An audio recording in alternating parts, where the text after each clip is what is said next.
Hey, Dev. Uh-oh. What happened to my thingamajigger? That's not showing. My groove music. Hey,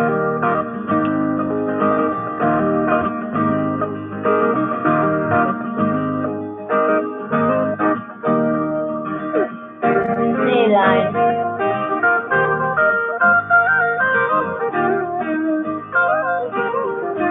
It's like a Muppet. Hey, Drew.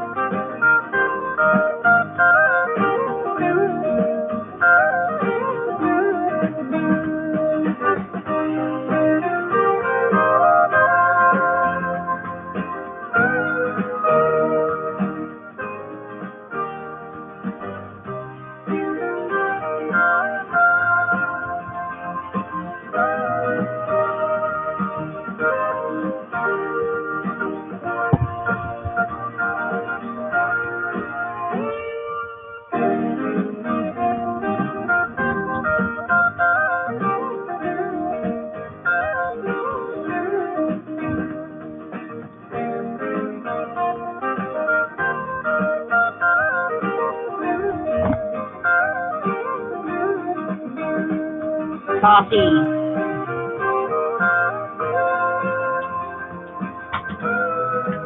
Bring a whole thermos.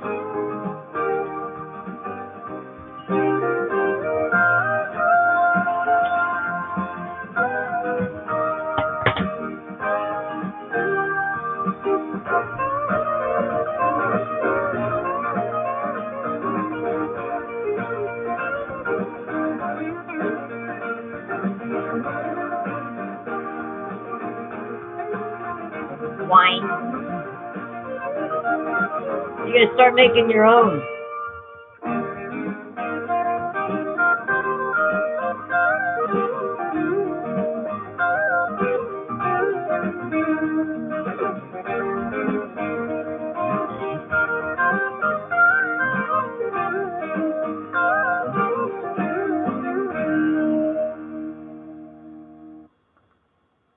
Hotty, hotty, ho. Yeah, right. You gotta make your own, man. I'm about to make up a batch of blueberry wine. I got some fresh cranberries too. I might throw in there. Heck, I might throw some strawberries in there. Last batch I made, I don't know, like months ago, finished my last mason jar. Oh, that kicked my butt, man. Just one little mason jar got two people screwed up. Now I don't know if I'm gonna do a little video on it or not. But I learned how to make hooch, moonshine, brandy, cognac. I don't know how to make the vodka yet. I got the potatoes growing. Huh. So, today I ran into some really cool stuff to listen to. And so tonight's going to be about sound, right? Because we all listen to music. I got one on music and chords and how they interact with people. And it goes specifically into certain songs. Um, yeah, they're always doing studies on something. Dev, get out, you bad girl, bad girl. So, I was talking to somebody across the pond there, and they kind of woke me up about all this prepping and bug out bags and like I was like, yeah, let's see who sells it. I like ice in my wine, Dev. So, it's people can throw different things at me, and I won't discount them totally because, you got to research. And no matter what, you're going to have your own opinion. It might differ with other people, but it doesn't make them bad people. It just means that there's some things that you're just going to disagree. Flat earthers, I don't agree with, but they still got other great things to say. I don't know, I'm old school. Maybe that's why I don't agree with it. But we got, let me wait for a few more people. That's true, line. Yep. and there can be many opinions about one subject.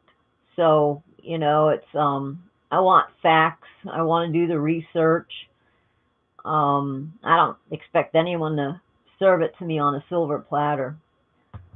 But tonight it's these people are pretty good. Oops, let's see if I can get it back here. So it's called NASA's Future of War 2025 is already here. Now, when you guys, Truth Stream Media puts this out, and I happen to enjoy them. They got some really good content. But it's something that kind of made a lot of sense to me. Yeah, right. So, it has a lot to do with the weaponry that they have out now, stuff like that. So I thought it was pretty interesting. This one's like an hour. I bookmarked the other ones. So we'll see. I could probably squeeze the other one in about music too, which I mean, it kind of fascinated me. And they're always doing studies and whatnot. So we're gonna get on to it. We had almost 10 minutes of hobnob. There's the link if y'all want to watch it for yourself. And I encourage to at least follow that link in another tab, go over and hit the thumbs up, turn it down, and let them get the analytics for it. Because I'm low tech baby. Welcome, ladies and gentlemen. We're going to bring you a very fanciful rant. It's going to be a very long presentation, actually. A lot of times we like to start videos and talk about how we just want to talk to you real quick. And hey, Tim G. We're just going to tell you straight up right now, this is going to be long. We like to offer you short things too, but this is not one of them. This is a 114-page slideshow coming out of NASA. It's been around on the web, and we're going to show you why it's not debunked and why it is very important. You guys hear that good? Not too loud? In detail, hence the long video. Yeah, and we actually talked about this on the first episode of True Stream Media Live on Unbound Radio, but due to technical difficulties, that first hour of that first show we did was not able to be archived. So we've actually learned a lot more about this document since then and about things that complement this document. So plus, it makes it like a pilot for a show where it becomes kind of lost and most people never see it. Okay, so as Aaron said, this is not a debunked document. This is NASA's Future Strategic Issues, Future Warfare, circa 2025. And we got this off of a website, stopthecrime.net, I believe. And they wrote the future is now in here. But this document was... And they have all these documents. If you actually want to see the documents, they do have them. That's why I always lay the link. A real guy. He's got 6 patents and authored more than 250 publications and major presentations on the future of technology and the impact that it will have on our society. And that's something we've talked about a lot here. Right, and so the impact of science on society remains and will increasingly be very important. Just last week, I read some quotes out of Bertrand Russell's The Impact of Science on Society, and that was a major juncture point after World War II, where it was increasingly clear that technology was changing things, and in particular, it was changing the balance of power between governments and individuals or different aspects of society. And so every major development has to be thought of in those terms. Does it make the world smaller? Does it make the world easier to manage? Does it empower individuals? Does it empower their enslavement? These kind of questions are valid and will be increasingly valid. Now that we're seeing the high-tech world unfold, the impact of science on society will become so impactful that disruptive tech takes over, and the whole scale of war and what we know about living is probably outmoded and should be rethought in context of emerging technologies. And that brings up an important point. This document, and this is going to come into play a lot throughout this document, the timing of this document. This document came out July 2001. So this document came out just months before the September 11th attacks. And I also want to say again, not debunked. There's websites out there that try to say this is a debunked document. This document may be 12 years old, but it also may be more relevant than ever in light of what we're seeing now, that's happening to us now. And you can find this document on, for example, the Federation of American Scientists.org. Their website's got it. I mean, it's out there. And this guy has given similar presentations like this to the Navy and other organizations as well. So this is not a debunked document by any means. This document is real, and it was written July 2001. So go ahead and take a look at it. We're not going to do every single slide, so don't get nervous, but we are going to go through. There's quite a few here that we need to touch upon. I found this really informative. It's amazing that they said it. So it's future strategic stuff. Issues, future warfare circa 2025, capabilities of the, quote, enemy after next. I heard that one too. Ongoing worldwide technological revolutions, economic trends, and potential nature of farther term warfare. And that's what I've been arguing. The technology is revolutionary, and revolutionary for whom? Well, exactly, and that's a good point that I actually wanted to make, and I just remembered that I wanted to make it. We have been trained through propaganda and all other means that if it has the label science, if it comes through your door brandishing a science flag, that you're supposed to automatically clap and think it's a wonderful, great thing for you because it's under this banner of science. But as we've seen even recently, not everything scientific is wonderful and great for all of humankind. I think genetically modified foods are one really great example, that they keep saying that this is the science that's going to feed the world, while independent studies continue to come out on seemingly a daily basis about how these foods are not nutritious, how they actually leach the nutrition from the food, they're behind colony collapse disorder, they affect the gut flora and thus in turn upset the balance of your immune system, really cause all kinds of horrible health issues, cancers, infertilities. I mean, just all manner of awful things. And yet, this is science. About 4 it's supposed shows to be today feeding the world and making everything better because it has science written on it. What Melissa says is true, and you got to be thinking, oh, they said warfare documentary. Why are you going off on a rant? No, we're in this era of full spectrum dominance. This is a system where central banking has taken over the nations of the country. They're getting people onto the system through micro-lending, through credit card debt. The food has become a weapon of population control, as Kissinger said. And this is an era where they're looking for total consolidation. Organic seeds, the New World Order system, the beast system, the machine, whatever it is you want to call it. If you think it's going to be the banner of the United Nations, this is a system that's looking to assimilate Borg style everyone involved. So you're either going along or you're basically an object of the war. You either submit or you're about to be targeted. And there's nothing wrong with standing up for your principles, but this is a system that wants to take over altogether. Centralize everything. Okay, so the bots, Borgs, and humans welcome you to 2025 AD. Well, that sounds pleasant and charming.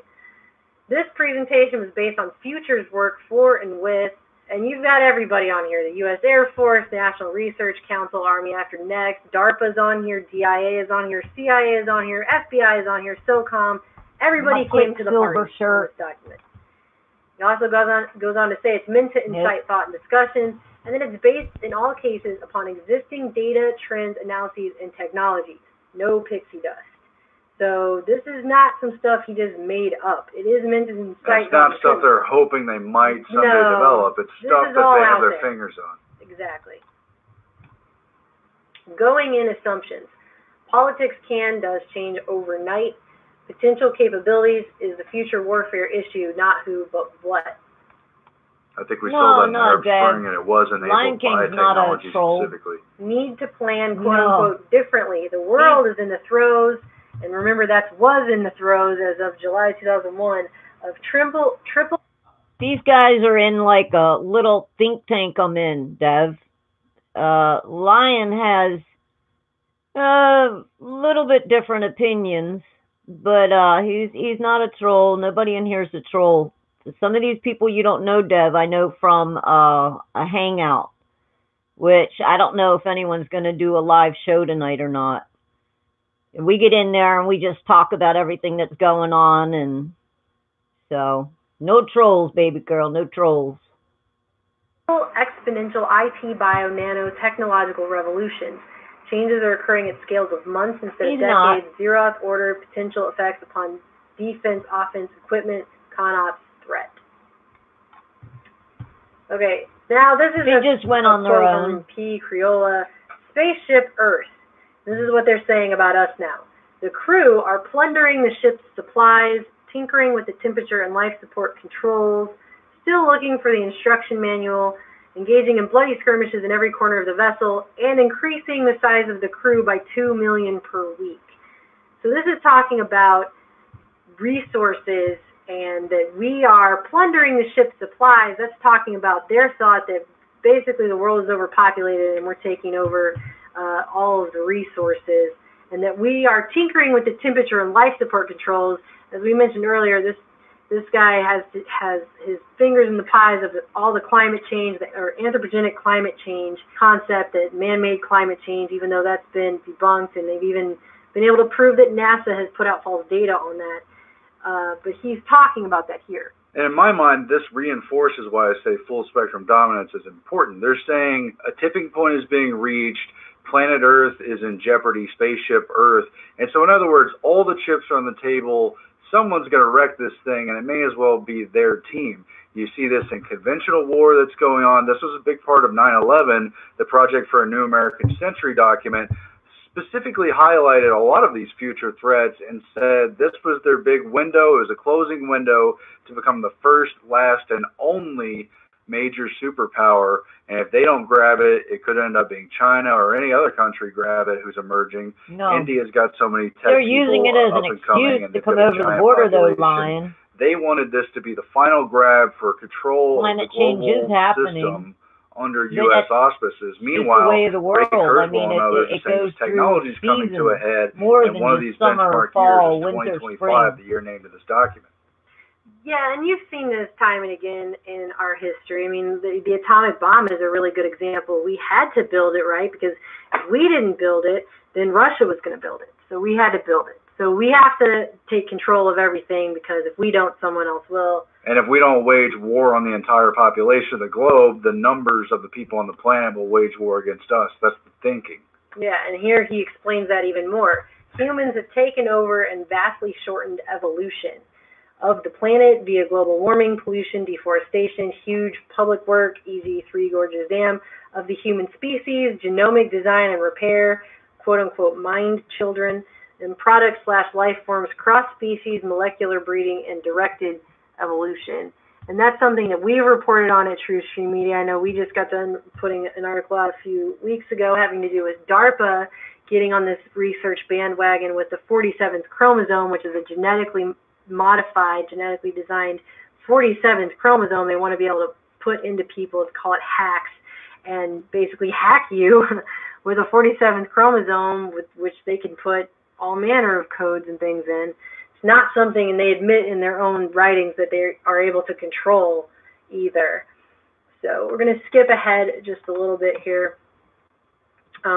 This is going over just the history here of technological ages of humankind, how it was hunter-killer groups, agriculture, industrial, and then it says IT from 1950 to 2020, and then it says bio/nano 2020 to question mark and virtual.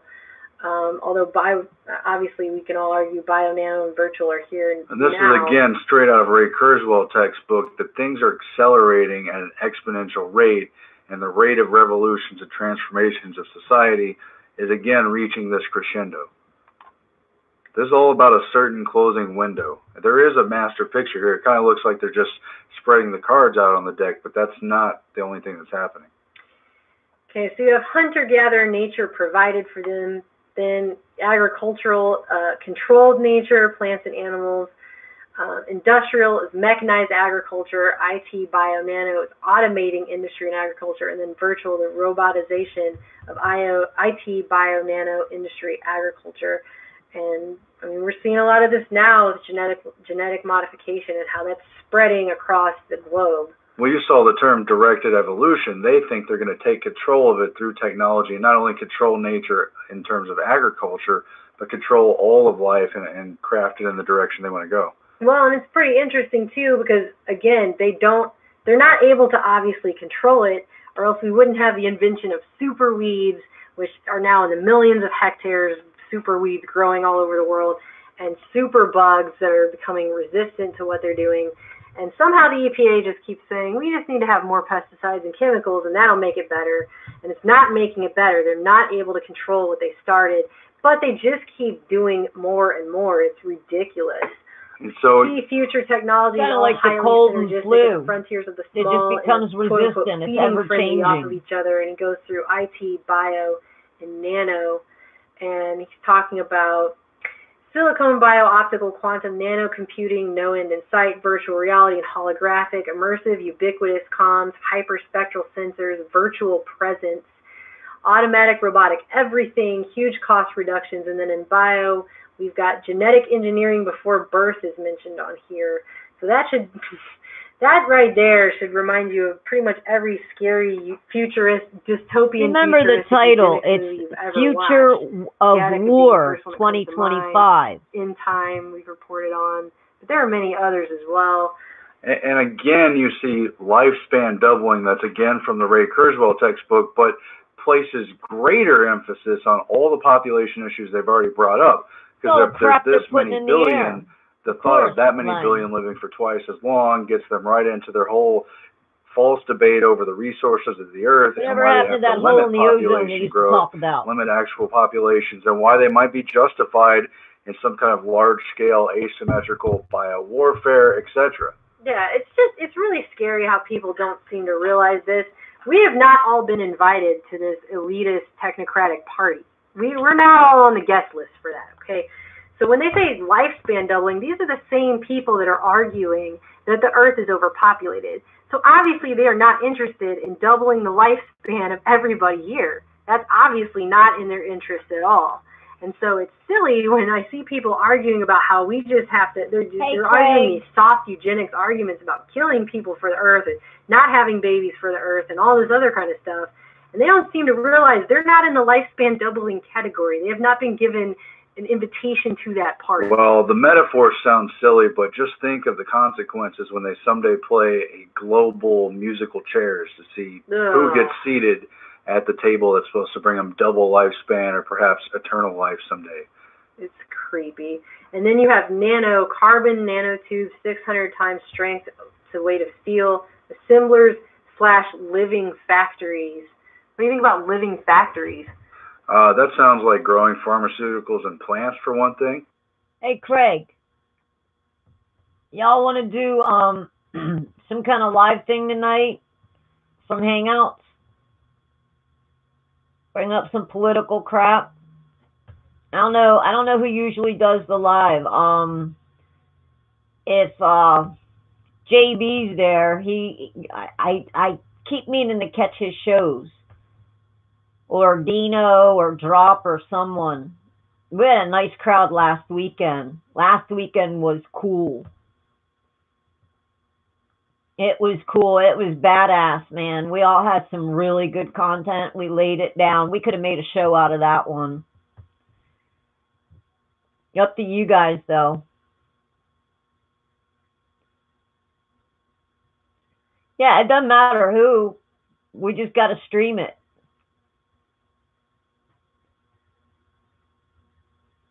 Yeah, no, you can do a link in here, line. It only don't allow it if I have it shut off. Yeah, show and tell. Hey, I got something to show. I made this. I used to make jewelry, all glass beaded jewelry. Get my little yin and yang. My design. I got another one that's different. So, yin and yang. Just means I'm balanced. Yeah, I've had good chats with everyone, Bruce. It all depends what kind of subject. You know, some people have their own opinions on subjects, and you know, it comes up to just adding info and, you know, what you know and opinions, and that just makes it kind of cool, though, because you have to, if you can't awaken somebody you know, or you can't, like, get them in a good direction, what makes you think you're going to get anyone else that doesn't usually watch? See what I'm saying? So all opinions are good opinions, right, wrong, or indifferent. Like I was talking to you on your show about watching Marv, and you said, "Oh, he's a flat earther." Well, he don't bring it up that much, and he's got a lot of really good content. I'm not a flat earther. I'm a globe girl, but I don't let it infuriate me because the other content that he has to offer is really, really good. Oh, Dev.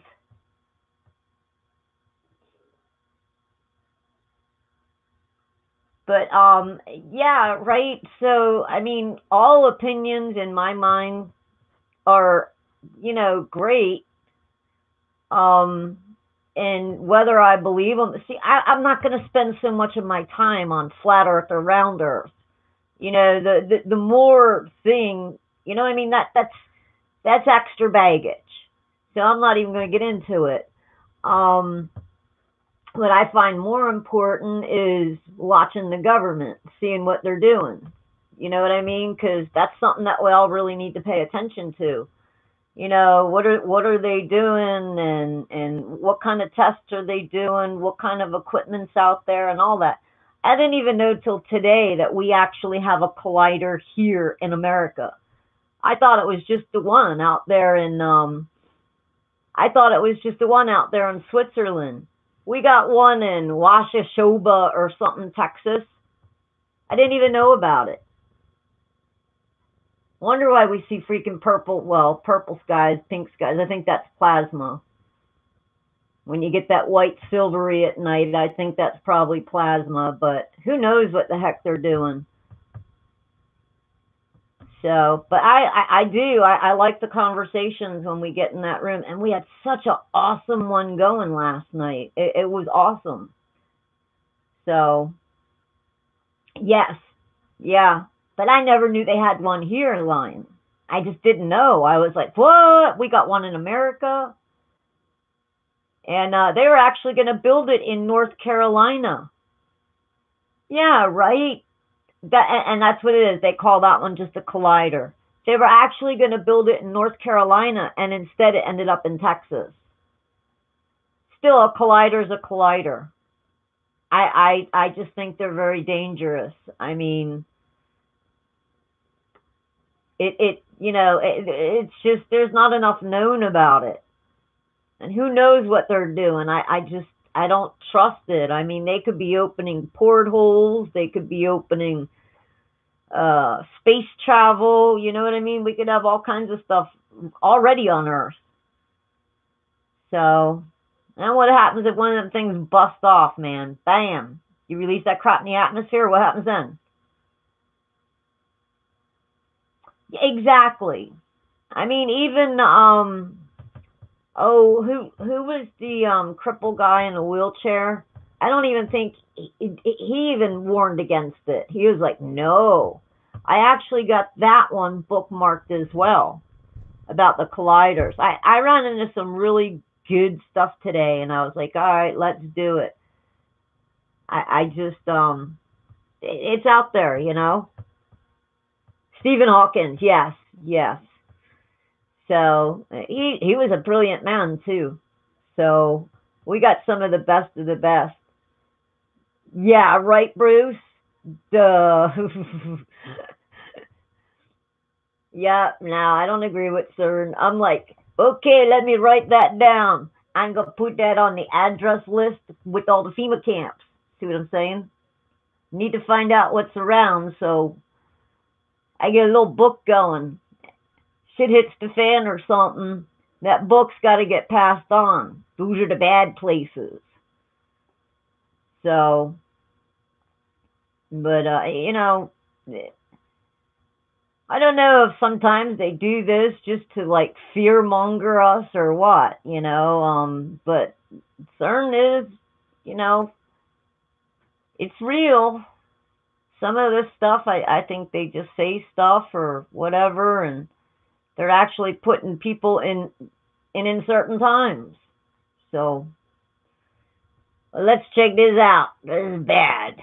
I like it. They've been doing that. They're also growing human parts in animals, genetically modified. I mean, it's line.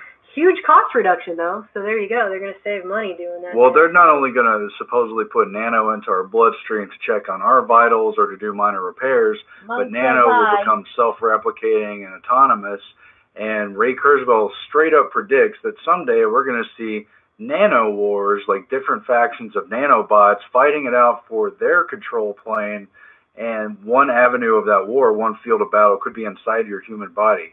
And that's straight out of the stuff Kurzweil talks about. And they just You're keep get screwing with it. They just too. keep screwing with nature. Reading through this list, you can see how the wonders of science have really screwed everything up. And these people come along and they got some new technology in their hot little hands, and they think suddenly they're more intelligent than millions of years of nature. It's ridiculous. Well, knowledge is not wisdom, and if you use technology or any new powers without wisely, and cautiously assigning them out, you're going to cause major damage. Well, and they already admit in the 47th chromosome article that we wrote, in their call for research into that, which our tax dollars, I suppose, are paying for, they readily admit that these biodesigners, as they call themselves, these genetic engineers of human chromosomes, all of their studies so far, they can't control it.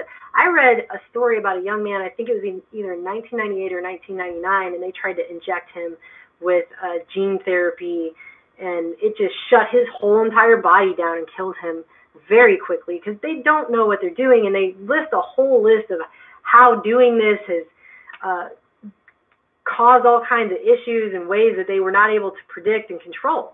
And so for them to go ahead and move on with these things and just continue them, even though obviously they have far-reaching dangerous implications, it's just wrong. Worldwide IT revolution. Comms, computing, sensors, electronics, U.S. commercial IT research and development, $100 billion a year in the commercial sector. Factor of 1 million further improvement, silicon, molecular, quantum, bio-optical, beyond human AI. Automatics, robotics in the large, immersive, multi-sensory virtual reality, holodecks. You said holodecks, people. In the large means for global population. Yeah. Just anywhere and everywhere. Ubiquitous multi-physics hyperspectral sensors, land, sea, air, space. Micro, nanosats, GNC sensors, etc. Ubiquitous. Everywhere. Worldwide impacts of ongoing IT revolution upon society. Telecommuting, teleshopping, teleentertainment, teletravel, teleeducation, telemedicine, telecommerce, telepolitics, telesocialization, everything, basically. And that's something Dennis Bushnell in particular has presented on. But yeah, obviously they're talking about everything becoming electronic, and they get more deeply into the education aspects because they're going to be shutting down schools, they say. We're going to see the end of university training as we've seen it, and now online education. Sounds really good, could be really good, could definitely be used to empower the world, but it could also be used in an increasingly information-based age to spread propaganda, misperceptions, and those can become very powerful misperceptions. Yeah, and that's what's really scary about it. I've read an article recently that refers to this as the Gates effect, actually, here in America, because Bill Gates is funding so much. First of all, he's just buying schools, basically. He's funding quite a bit of schools. I mean, he just got done giving another $10 million to the Denver public schools just like a couple weeks ago. And every week he gives millions of dollars more to different public schools. And he's really pushing Common Core, and he's really pushing teleeducation. But the thing that you have to consider when you consider teleeducation is you have to think about who's controlling what's going into that teleeducation. If you get rid of teachers, and who's controlling the curriculum at that point? Debbie's saying that was funny. They're calling it the Gates effect on education. So, I mean, I think that's a very serious consideration. There's one more important thing about tele, and that's, just like the word telescope, it's something that brings you closer. So, yes, it's gotten certain like-minded groups together on the internet and stuff, but it also brings you into an immediacy of perception again. And it can create a very succinct tunnel vision. Exactly, and group mind thinking. And you could be connecting with high-tech centers around the world and think the whole world's gone high-tech. There could be vast ghettos or natural pasture lands physically all around that. And if they didn't show it to you in the frame you were seeing, you'd never see it. Exactly. If you weren't allowed to travel the world, you would eventually not know it's there. IT status, 10E6 improvements in computing since 1959, 10E8 further possible next 30 years, provides better than human capabilities. 100 million telecommuters worldwide now, expected to double in 15 years. India graduates 3 times more software engineers in the U.S., more software written in Bangalore than Southern California.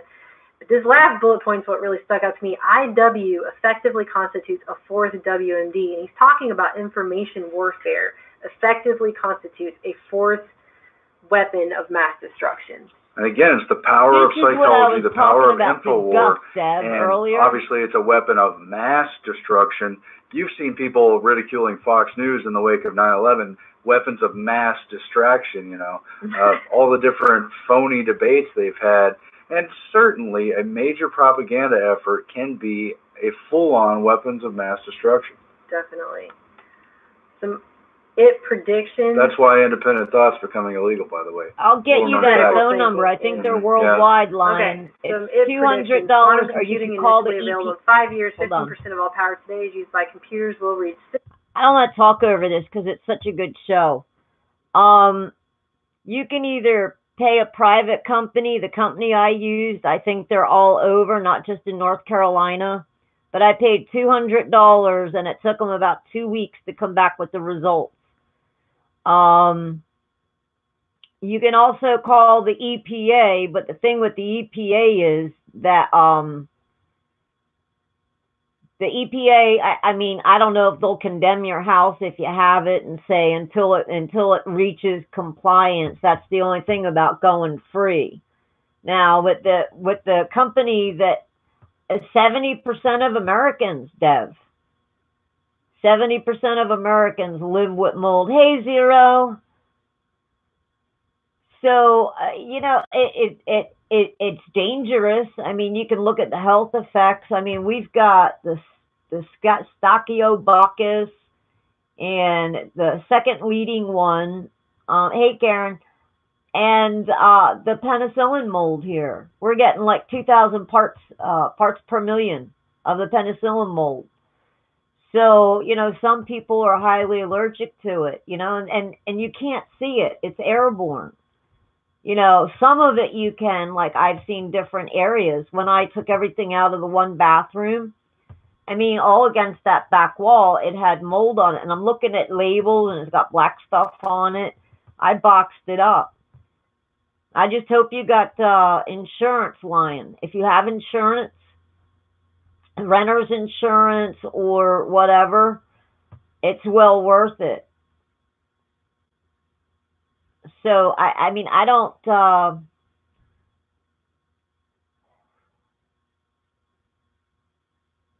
Yeah, same here. I was trying to tell Dev, I've had that earache. Remember me saying I can't talk on the headphones a lot? Hey, Brian, I can't talk on the headphones because with those on there, it gives me ear infections. I'm real sensitive because I got fluid behind an ear. Well, today, you know, I put some tea tree oil in and I went to like clean it out. My ear started bleeding. And going to the doctors at this point is stupid because I've always, you know, done my own ear treatments. I feel like a lab or something, you know. But, and then I went and I took some colloidal silver, you know, because it is getting bad, but I can't use that headset much. And that's almost a brand new headset. So chances are some mold started laying on it and it freaking got right up by my ears, and because this one's a weak spot. Yeah. So, yeah, but it's worth it. I mean, I have renter's insurance, and you can't move with your stuff because it'll get cross-contaminated. Now, they do sell a treatment. They say it works. I don't know. I can't see it working. But they come out and they put off all these foggers. And then they put an air scrubbing machine in that specifically takes the mold. I don't know exactly how it works, but that's like $1,200 to get it treated. So even though I get it treated, I mean, I'm trashing everything. I'll leave the bare necessities here. And yeah, you like it? It's an old shirt too, man. I love this shirt. I'm like, man, I don't want to get rid of this shirt. I like my Quicksilver shirt. So I mean, and you look up on it. I mean, if you're seeing the black fuzzy stuff growing on a wall, so you know, chances are it's going to be like this Stereobacchus stuff because paint started peeling off. And I went to look under the paint and it broke off, and there it was, man. It was growing all black and fuzzy.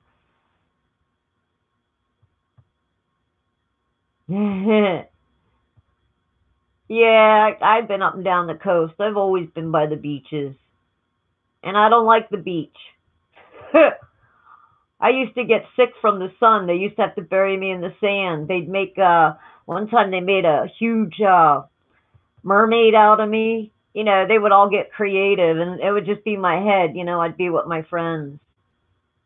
Yeah, Bruce, it can do a lot. It can give you COPD. That may be why Kev advanced. I mean, his lungs were a little weak because he had the pneumonia. He had like 2 years in a row he had pneumonia, and then all of a sudden, within a year, bam, COPD in stage 4. I'm like, whoa, whoa, whoa, what happened to 1, 2, 3? I mean, it's so progressive. So, you know, I kind of sit back here because I don't smoke out there now. And I have the window open and I'm constantly wiping the walls and all down. I want to tear up the carpet in here. And, you know, Bruce, remember I was telling you about Florence?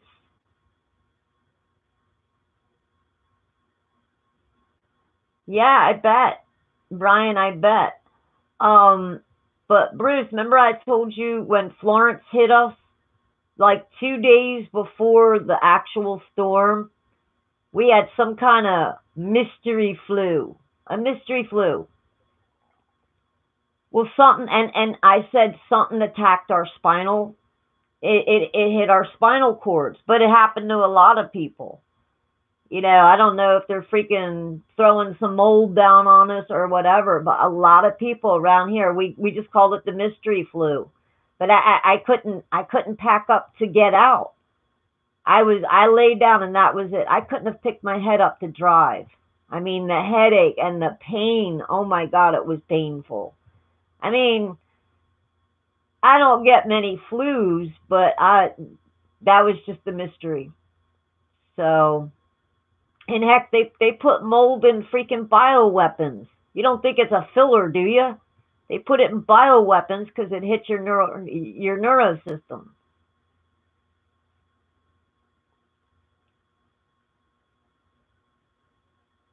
Oh, dang, Brian. Um, there's Brian. Again, I'll put the number up of who I called. They say they have a treatment. I mean, but everything in this house. I mean, all the windows, everything is wood.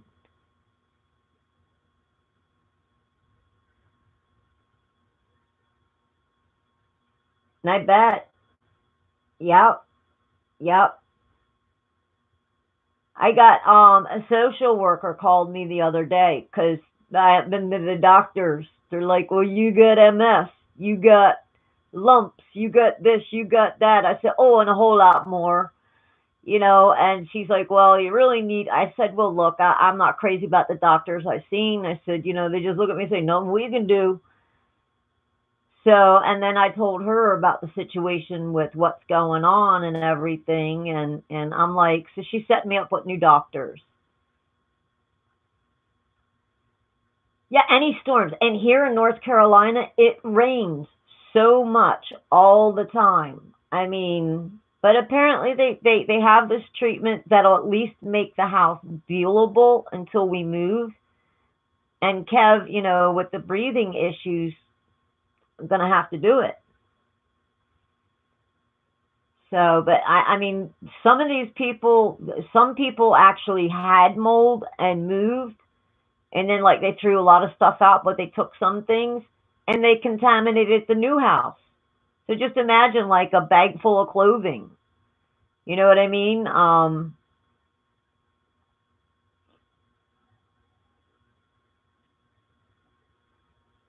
Yeah, right, Brian.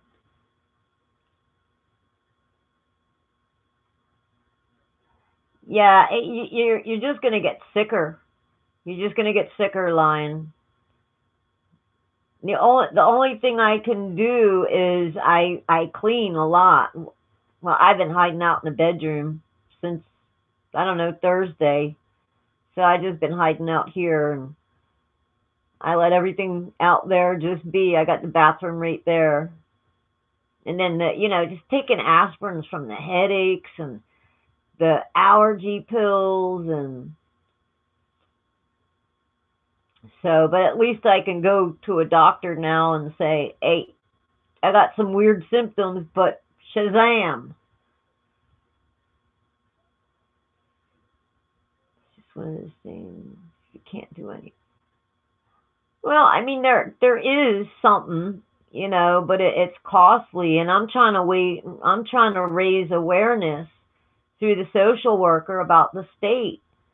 I mean, it would be a lot cheaper if the system works like they say it does. They set off these fog bombs and it kills all the mold growing. They set them off all over the place. Then they got an air scrubber. But I mean, you like Kev, he was just hospitalized for 9 days, 6 days in the medical ICU. Imagine what that cost. I would think that maybe they'd want to put out the $1,200 or, grease someone's palm or something, $2,500 for people to be healthy. But we all know that medicine's a freaking big gimmick. All right, Brian. Yay. Oh yeah, yeah, and like I said, this is an older place, and they never wrapped in between the windowsills. So you got the storm window and the regular window, and it sweats, and it's been doing it probably 20, 30, 40 years, however old this place is. I spilt the soda, and it within like 4 days. I don't think there was that much in there, but I was back here sick, bronchitis, something else you get from mold. Um, but I was back here and I was restless and I had kicked over a little can of soda. But I mean, within a matter of 4 days, it came up like it looks like I actually broke an ink pen on the carpet.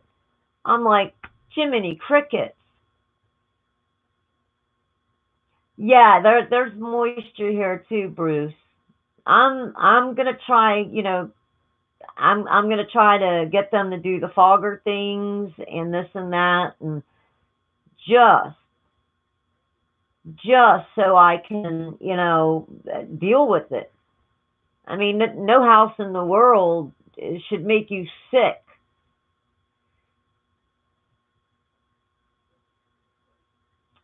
Yeah, no, there's just some cheap wood that's in there. Probably upside down paneling or something.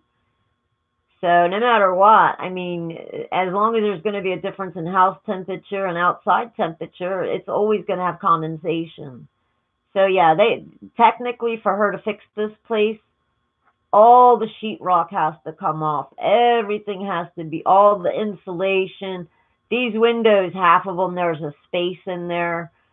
So, but I mean, I never knew that a house could make you this sick. And a lot of allergies. The grandson came, his kid, my roommate, the boyfriend, his kid came, his grandkid came. Within 4 hours in this house, he was having allergy issues, and I had to call home and say, "Can I give him a Benadryl?" I knew exactly, I knew there was something in the house doing something. Yeah, something that old, it's bound to have some kind of problems, even dust mites. So, but yeah, I'm kind of like, I don't know, having a house to live in. I think I'd much rather live in a car. I hope in maybe 6 weeks I'll be getting a different vehicle.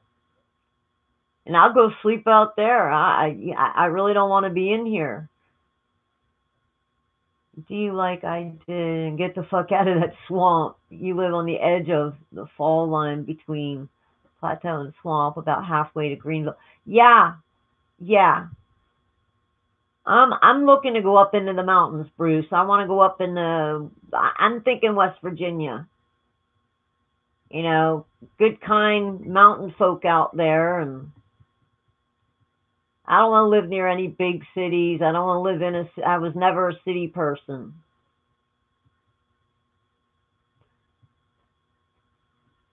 Yeah, he said 1870, Dev. 1870.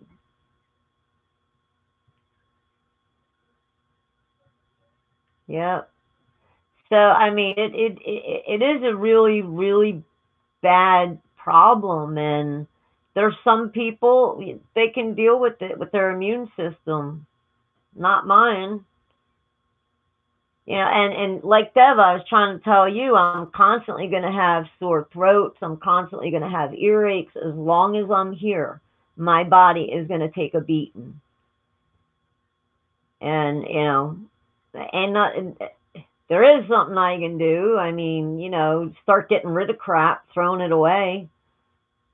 You know, get rid of the carpets, get an air scrubber in here, and, you know, do as Kev wishes. I don't understand the man, but it's just one of them things. All right, back to this. But yeah, mold is really bad, and I'm having a personal experience with it. I am, Bruce. I found me a mountain that's 2,200 to 2,800 feet up. I'm like, oh yeah, I can dig it. About 40 acres. That's what I'm looking at. So, nay, we'll put this puppy back on. 60% by 2010. Not sure if that came true. Wearable, implantable, on-person electronics, comms, computing, sensory augmentation, health monitoring, and brain stimulation. Bottom line, we're teched up to the core. We really are. And the health monitoring, I mean, I just saw something the other day about a microchip that you wear on your skin, and it gets scanned when you go to the doctor, and he knows everything about you. We've got Regina Dugan, ex-DARPA, works at Motorola, which is under Google, wearing basically a tattoo mark of the beast. And people rightfully got upset about the plans to microchip everybody and introduce the greatness of RFID. The implications of control are huge and apparent. Definitely. So I'll say no more. But the bottom line, this stuff is all expanding and accelerating, and it's going to become, like I said, so disruptive that technology is just going to change everything. And the wake of power will be left to be determined. But let's not be foolish about what's coming. Let's see it for what it is. All right. U.S. Human Brain Project. This began in the early 90s, it says, funded by 16 organizations across 5 agencies, the NIH, the NSF, the DoD, NASA, DOE, aka neuroinformatics, intersection of neuroscience and informatics, exploding field, et cetera, use of IT to study brain, use of brain info to aid ITAI. Now, Obama just got done putting, I think, $100 million more towards this project. This project is continuing, and DARPA is very much tied to this project. They are part of it. They're also working on other projects, such as putting a real human brain inside of a robot simultaneously as they are working on this. And once again, I just got to point out, it's Ray Kurzweil, and he's been talking about mapping the brain. And once they achieve that, you know, this leads to other launching off points. This one just creeps me out. The imagination engine, aka creativity machine, aka creative agent, says generates new ideas, concepts via starving a trained neural net of meaningful inputs and forcing it to dream. Create new concepts, an attendant neural net used to capture, record, evaluate, and report on these writings. They make it sound like a lab rat. That's just creepy. We're going to skip ahead a few, just in essence of time. We've got a lot here. This here is talking about, again, like we had mentioned earlier, having to do with public colleges closing, private colleges closing, due to web-based competition, and how a lot more things are going to go online with education. And then it says the ultimate education approach, plug and play. This is like straight out of the Matrix now. This will feel a little weird. again, yeah, it's creepily straight out of the matrix where you can just quickly download things into your silicon implants. But again, how is this disruptive to global populations? Well, when billions of people have access to instant information and it's just all about knowing the official information and not about studying real history, your ability to get a job based on that information also becomes challenged because any human could probably replace you. Well, that and education in minutes instead of many years. So I guess just like in the Matrix, we're going to plug something into the back of our heads. But once again, who's putting the information into that device that's going in there? Who's writing that? Who's controlling it? Who's framing it? Exactly. What's next on this list? Major emerging law enforcement issues. Privacy, ubiquitous micro nano sensors. The bottom line, it's gone. It's already gone. It's already gone. IT/net crime, wide spectrum. Again, we're seeing that right now every time Snowden releases yet another document. Biocrime, binary pathogens and genetics. That's something that we've reported on before. We even have that clip of Dr. Arnson where he talked about making better genetically modified weaponized viruses. So wiping people out. Mad scientists, yeah, genocidalists. And also, Kurzweil, again, in his Age of Spiritual Machines, which was written in 1999, he talks extensively about using pathogens and genetics as a weapon of war. But a different type of warfare, genetics. Where is intellectual patents going to go? Will this become a biocrime to have unauthorized or unpaid for genetics? They just lost a major Supreme Court case, but they're by no means giving up. And in the future, this is going to be controlled genetic material. But what's probably even bigger is something we saw come into the news really only a couple weeks ago with the death of Dev. I haven't used the silver in my ears. I had actually used the colloidal silver in my eye when I kept getting the eye infections. The thing for clogged, peroxide. That's what I do. I put some peroxide in the cap, and I take a little Q-tip, and I keep going back, and I kind of wring it till it fills up, and I keep my head over, and you'll hear all that stuff bubble out. It gets rid of my earaches within a half hour. All that burning and aching and everything. So I don't know. I would ask the other guys that that know a little bit more about the colloidal silver. I don't know. I just, yeah, my mom, when I was a kid, she used to put peroxide in our ears. That's how she used to clean our ears. And then she'd take like a cotton ball. But I mean, that's how I know. Phoebe, you know about the fall line in North Carolina is where the land you are on suddenly drops to a couple feet above sea level. It's the ancient ocean coastline from millions of years. Bruce, I heard that Get Off the Coast, FEMA actually put out a video.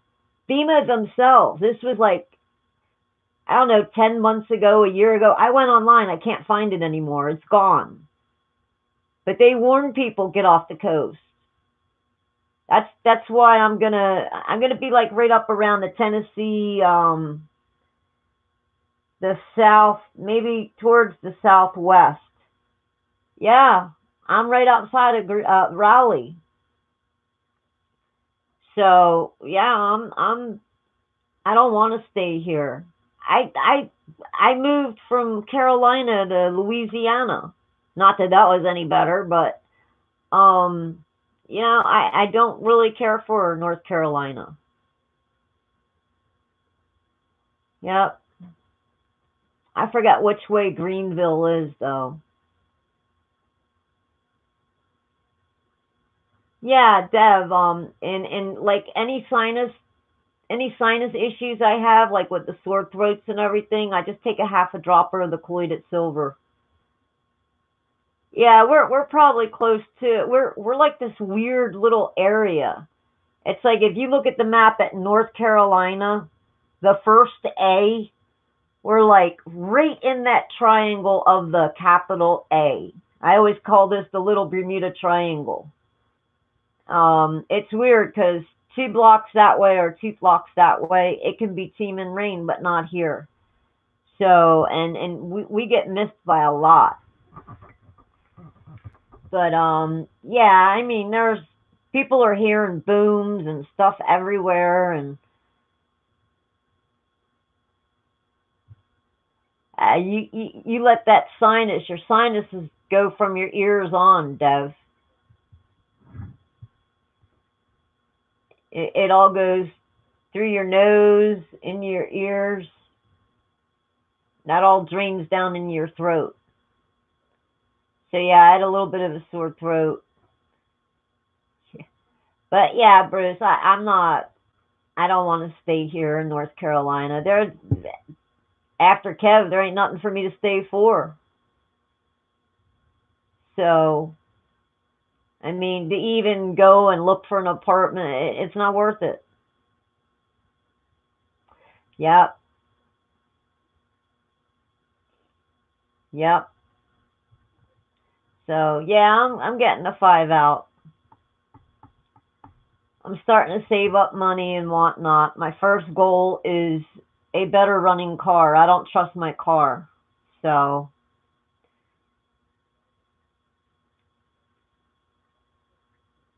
yep. Hey, Daria.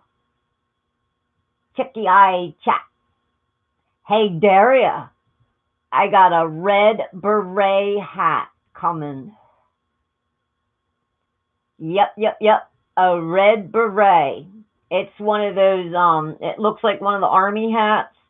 It fits nice and tight here, and I found it in a small size. I'm like, yay. So I got a real cool red shirt to wear next week with my new red hat. I've always been a hat person. Yeah, I like the hats. You put socks and a hat on, you don't get cold. So even as a kid, I always wore baseball caps. I was a tomboy.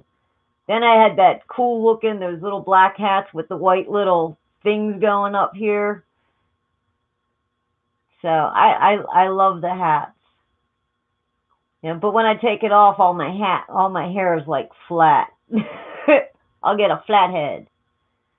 So Daria got a great show running in the program here. I had to stop it because I don't like talking over it. It's really, really good. So it's called NASA's Future of War 2025. And Truth Stream Media does it. So we're only about 26 minutes into the show. Barnaby Jack, who is about to present at the Black Hat Conference, he's been explaining how cars and ATMs can be hijacked, but so can pacemakers and other human electronic implants. And so protection of those becomes a major new factor as of 2001, but especially today with Barnaby Jack, whose cause of death, by the way, hasn't been explained. And they're saying they won't know it for months. And he was supposed to speak at the conference that Keith Alexander got heckled at, and supposedly his presentation was going to be on how they can hack these pacemakers and such, but he never got to speak. Obviously, he died right before that. And then you've got protection of CONUS beyond terrorism. And that's, of course, continental United States. I personally think that's a riddle for jurisdiction. There's the rules of engagement. Wonder what's going to happen when you get 5G around conventional warfare, but then there's things they can do that they can't do in regular warfare. If it's a terrorist situation, if it's a hostage situation, you then get to go around certain constitutional restrictions or, Geneva Convention type restrictions. And I think beyond terrorism also implies we're going to see new jurisdictions emerge, including probably mental, psychological, information-based ones. Societal disaffection / upheaval caused by rapid technological changes, road air rage, psychosomatic illnesses, withdrawal from society, I suppose. And this could actually become the biggest one of all, because again, there's so much technology coming to bear, and it's disruptive technology that the power scale will be shifted. People will be affected by this, and it's going to probably upheave certain aspects of society, if not, frankly, just everyone. And that's an important factor when you consider the impact of science on society. Well, the first answer is it's a huge impact. giant. I gotta use the Of ladies' particular room. Be right back. concern, uncontrollable self-replication of brilliant robots, IT, nano-replicators, nano, and rampant recombinant bio.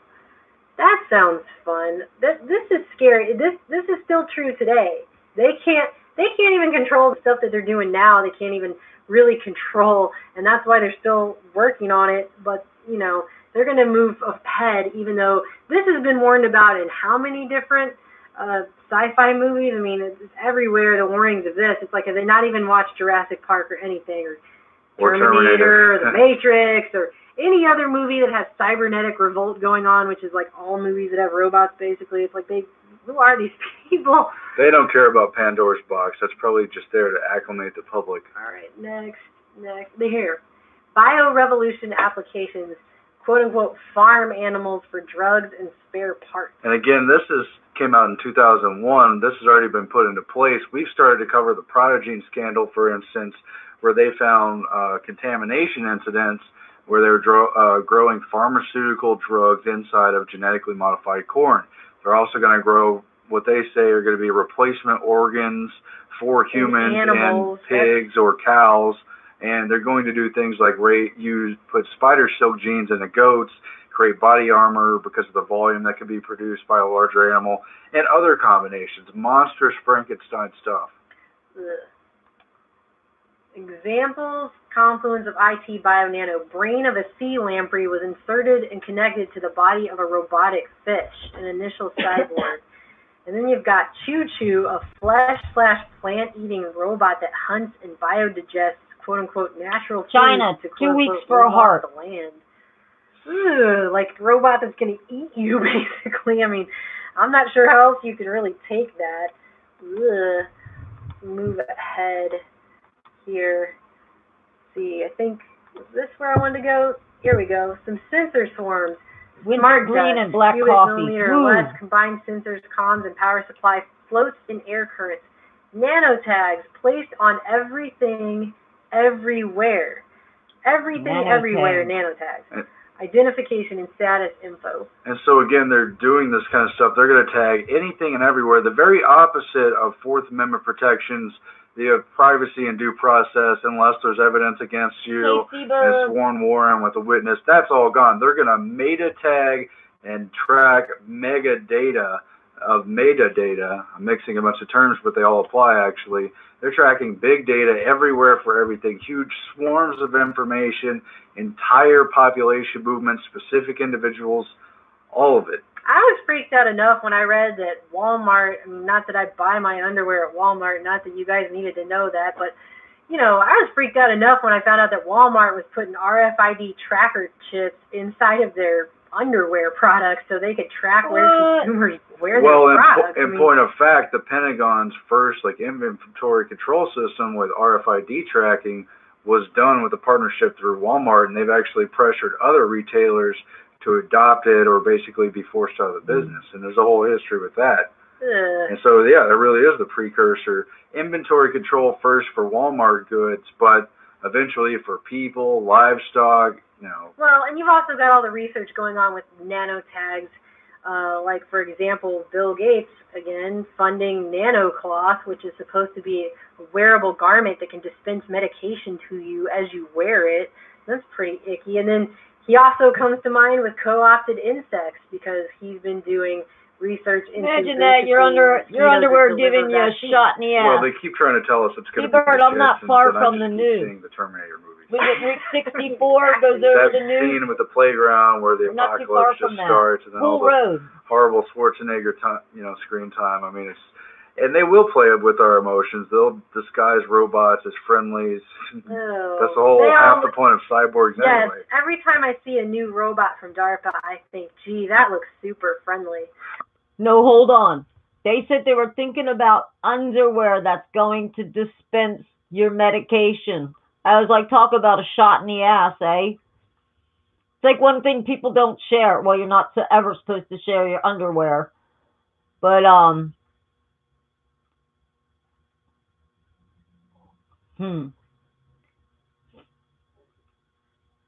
Right. Oh, Daria. you go into, are you a mod over in April's? Or is that Dinah? One of you guys are a mod over there. Somebody hid me. I gotta write April a letter. That was in there. I pulled some people over. I said, hey man, you gotta check this show out. And I'm sitting there talking and nobody can see me. So I was hidden in there, and she's gonna have to go into her settings. But yeah, how about that? Okay, then it's Dinah. Yeah. She's got great content. Yeah, Dinah is them. So for some odd reason, I got timed out a couple times, and I don't really understand why. I mean, I guess I talk a lot, I chat a lot.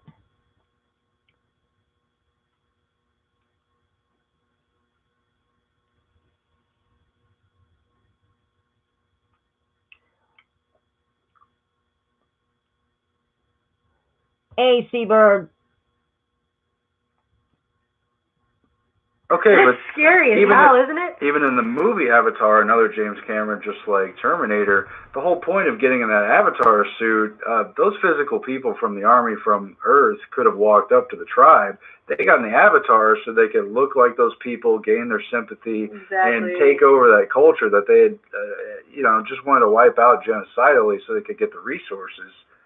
That's a moral tale there. Really horrifying. For those of you who just read ahead, because I had it on the next slide, microdust weaponry, isn't this creepy that this is even a thing? It's a mechanical analog to micron-sized mechanized dust that's distributed as an aerosol and inhaled into the lungs. Dust mechanically bores into lung tissue and executes various quote-unquote pathological missions, a wholly quote-unquote new class of weaponry which is legal. So that's what they consider legal. John Bear's back online, Darius, for Alex Jones. Conventions or anything. It's somehow legal for them to spray a dust which has mechanical. It's really. This is such a creepy document, and that right there. Just add that with geoengineering, and then try not to have a nightmare. Is basically what I'm saying. Well, they say they're going to have a new society based on the power of ideas, but they're going to create such terror of being repressed if you basically have an original thought that no one's going to want to even assert anything that doesn't go along with the Emperor's new clothes routine.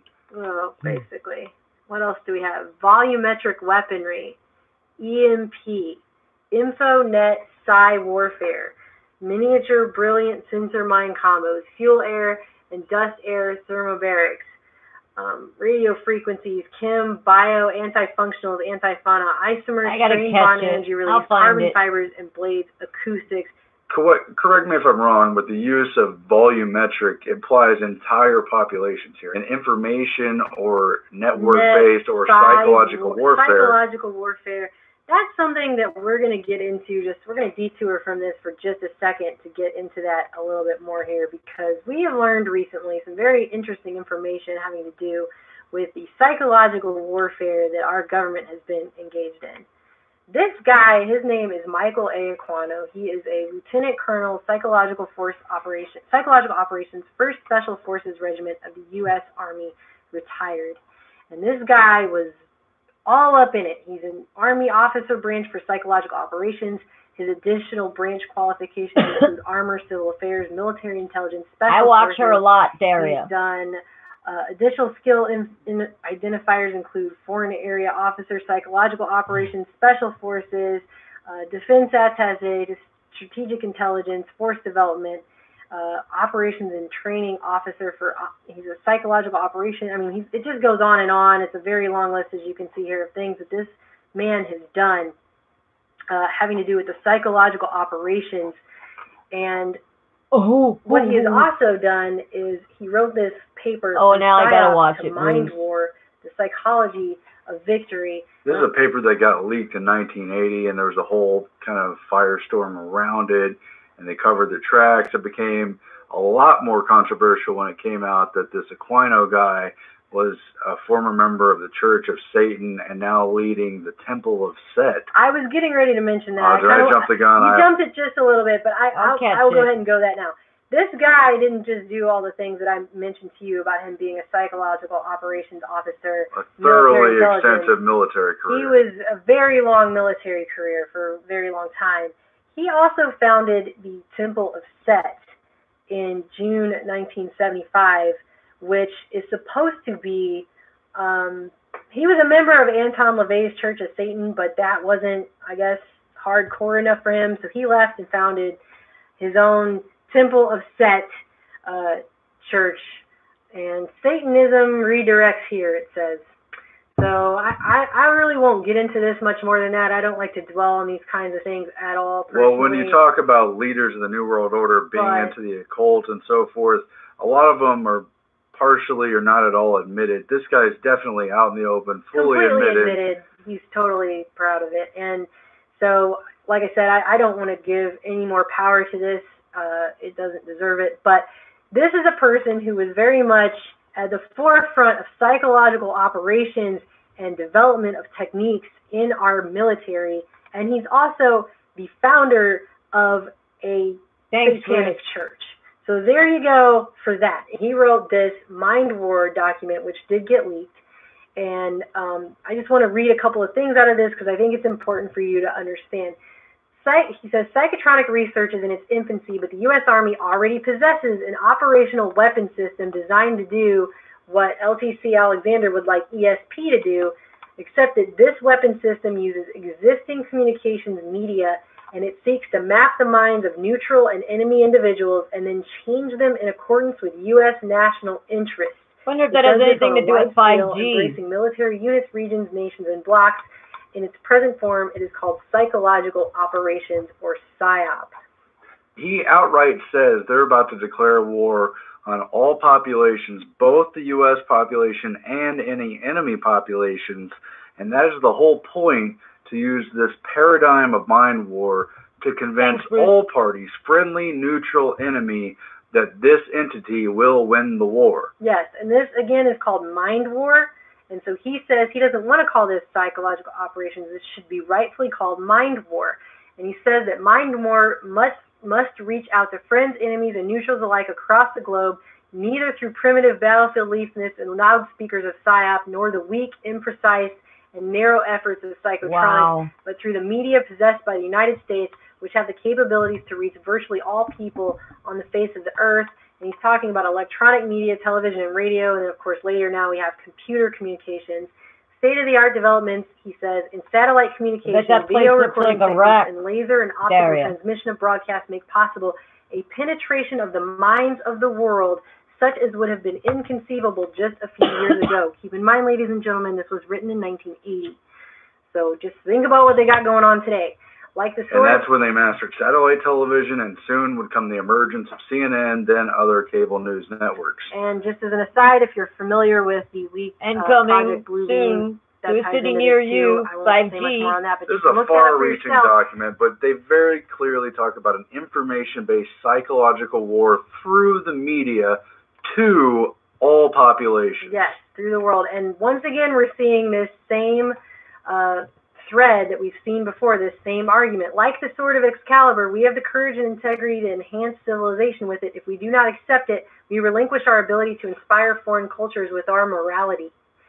So it's that argument that if we don't do something, someone else will. We have to do something. We have to inspire foreign cultures with our morality. By the way, coming from a guy who started a satanic church. Anyway, if they then desire morality is unsatisfactory to us, we have no choice but to fight them on a more brutish level. Mind war must target all participants. If it is to be effective, it must not only weaken the enemy, it must strengthen the United States. It strengthens the United States by denying enemy propaganda access to our people and by explaining and emphasizing to our people the rationale for our national interest in a specific war. Yeah, but I ain't leaving unless I'm kicking, screaming, and shooting and tooting. And then he goes on to say, under existing United States law, PSYOP units may not target American citizens. Don't you judge this guy's convictions. He just wants a comfortable spot inside your mind. Oh, okay. Well, I don't feel too good about him saying that in 1980 when today we have U.S. repeals propaganda ban, spreads government-made news to Americans. I'm sure they're only limiting it to that. But I also wanted to point out really quick that there have been many different technologies, and he had mentioned psychotronics. Here's an example of that.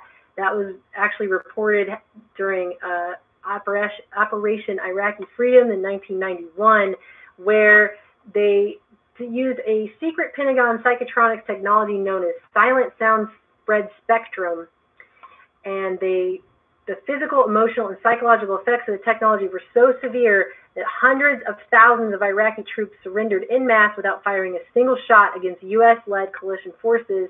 The numbers reported in the news were staggering: 75,000, and then another 125,000 or more Iraqi troops would come out of their deep desert bunkers waving white flags and falling to their knees before approaching U.S. troops and literally kissing their captors' boots. Daria, I had to play it tonight.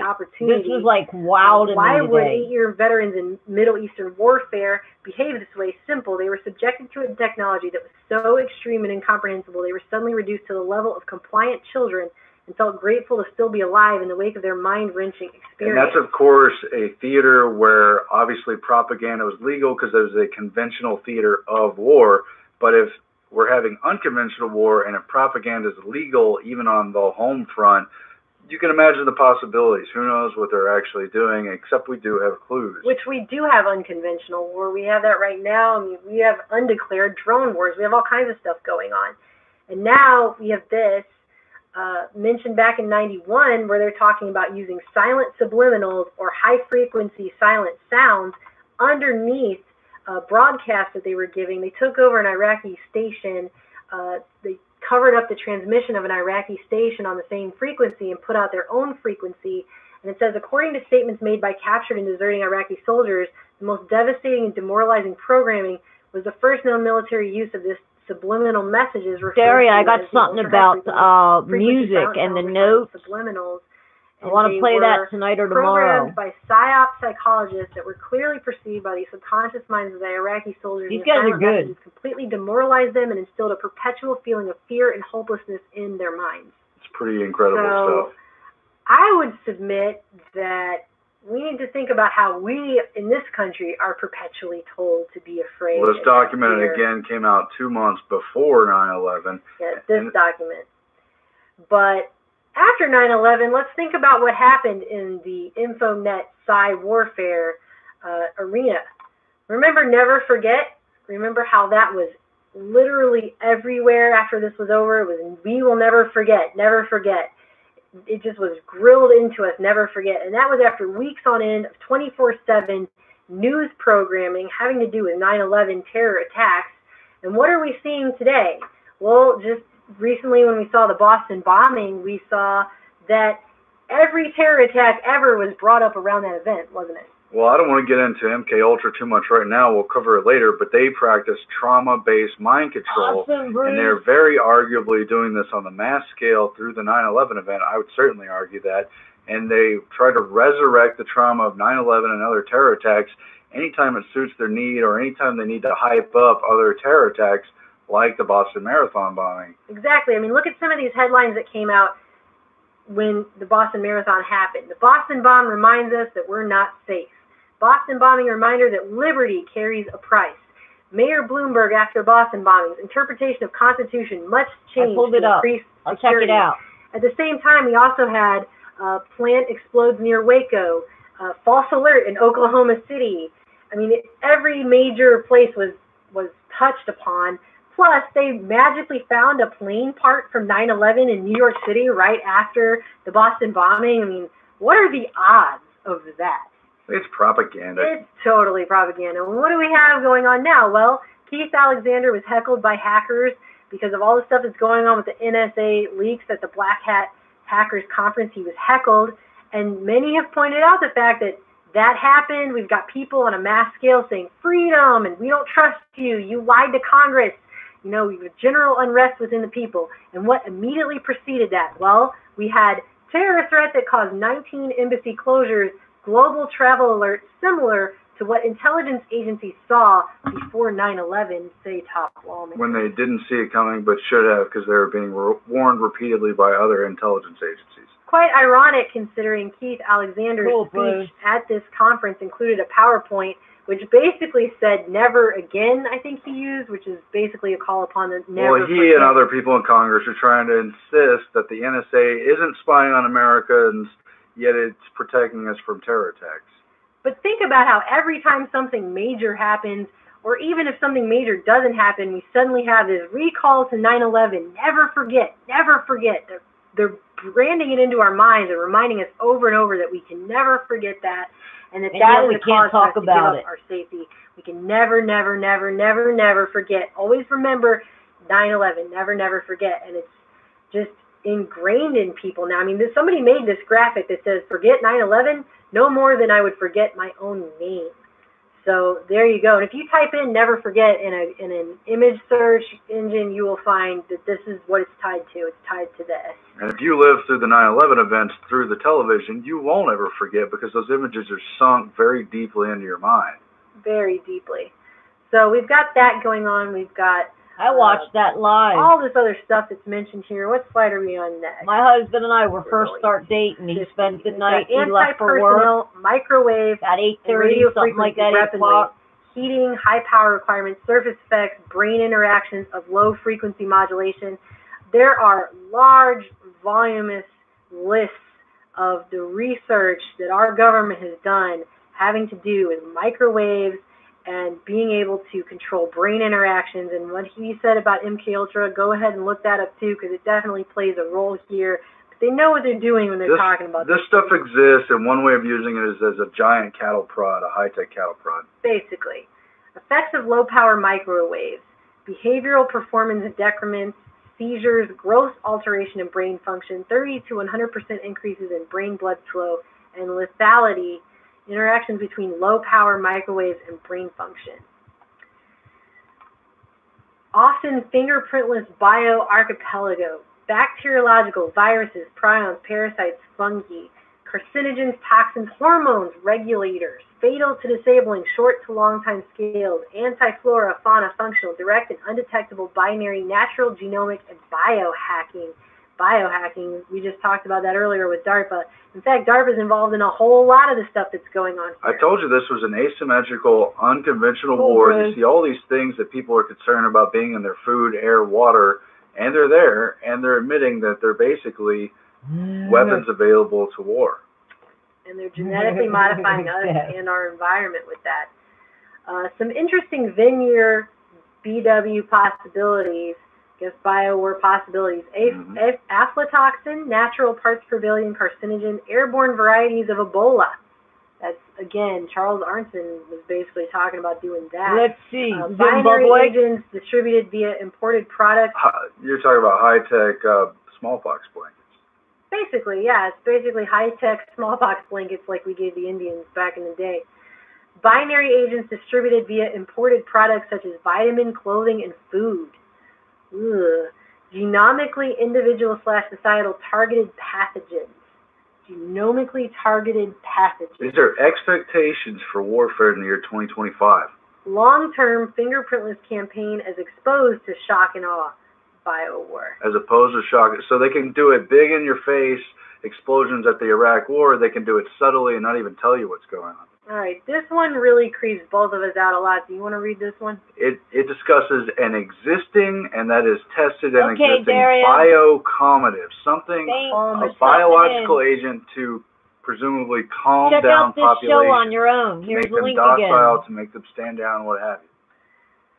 Okay, and this really is good when you got time. Encephalitis. Now check out how this is distributed. It says it's an ideal incapacitating biowar agent that was weaponized on both sides of the Cold War, way back in the 50s and 60s.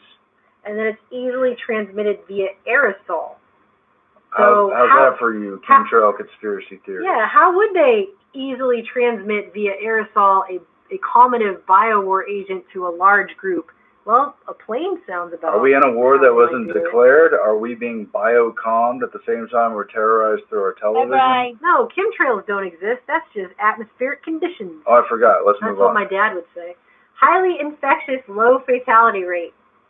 1 to 5 day incubation, 3-week recovery. Says it was tested on humans in Operation White Coat, so there you go. And there's no treatment available. They're talking about incapacitating entire populations, and they've already discussed including the U.S. population, other global populations. And the NDAA declared the U.S. a battlefield. It's what they said. And all these legal loophole terms have meaning. They're important. Yeah. Okay, what's next? I think we were going to go to what is apparently legal. Microwave, radio frequency, anti-functional, and anti-personal weaponry. This is apparently legal for them to use. Chemical anti-functional weaponry, chemical psychological effects via sensory organs weaponry, e.g. smell, but that's all your sensory organs. Chemical personnel and incapacitation weaponry, non-warfare, e.g. hostage terrorism only. Psy-war, that is apparently legal. Acoustic weaponry, we know we have LRAD devices and other things, plus what I just got in showing you having to do with silent sound war. And this slide, projected into people's minds. This slide number 55 is the one I referred to in the intro when they talked about protecting CONUS beyond terrorism. Again, there's things that you supposedly can't do in conventional warfare because of the Geneva Conventions, maybe constitutional restrictions, but this is what's apparently legal given that. Things that you could do that aren't against the law under Geneva, or things you could do in, quote, non-warfare, including hostage and terrorism. Stuff like that. So it's a semantic argument. To expand jurisdiction for warfare by other means, unconventional warfare. Go ahead. So I'm going to just skip ahead here. A lot in this document. This slide is where... I think it's the next slide, but this humidity slide I was going to mention major influences upon nah, he won't come in, Brian. Nano upon future warfare. Again, ubiquitous miniaturized network, multi-fit. Brian, there was a big knockout, drag out in Aaron's chat. Of course, you can't see most of what was said because people went back and hid it or just took their name out of it. So, they don't come in here, which is fine with me. It was like a free-for-all. Everybody got into it with each other. It was all over Frog and Miriam, and so a lot of people got really bad hurt, and then finally I just stood up and was like, enough. So I gave just as good as I got. But yeah, he's not going to come in here. He might watch it to see if I'm talking about him or something. I don't know, but I don't have time for the freaking romper room bullshit. It's, I'm online to learn. You know, I want to learn. I'm not online to fight with anyone. So, but yeah, Brian, Don Bear's up and running on YouTube again. He's doing InfoWars. Yeah, I know, Dev, but I watched for weeks, especially the last couple days before I said anything. I've seen what was up. I know. But it's like the flunkies of a drama club.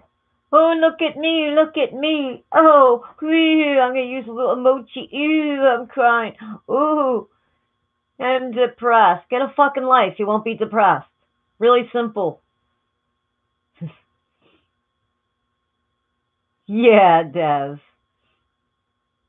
What? I had like 5 of them. Hey, North. I had like 5 of them on me, picking at me and crap. I didn't care.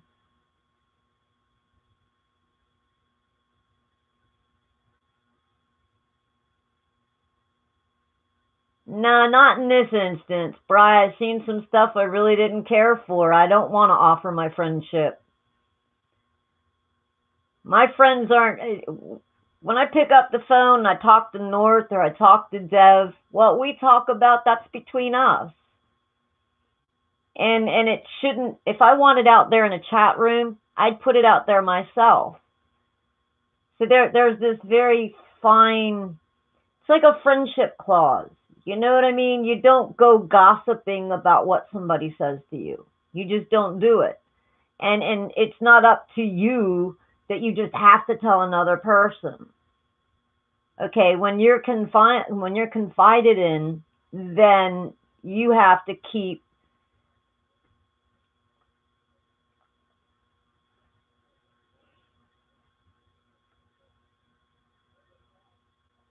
Bruce, I'm real happy you're going to do that. But yeah, Bri, you can catch up with him in Don Bears. Um, Aaron, he kind of wants you to come in as Bri, but Aaron's attire still does something. Sick Pat, he hasn't been on. He got in a fight.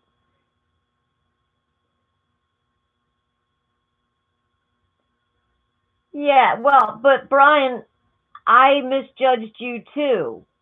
I really did, and that was not my place.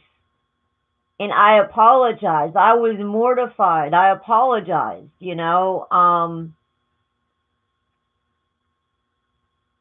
No, no. What's right is right. And when he come in, it's that whole drama base. Oh, I don't like him. I don't like him. Get rid of him. No, I'm not getting rid of.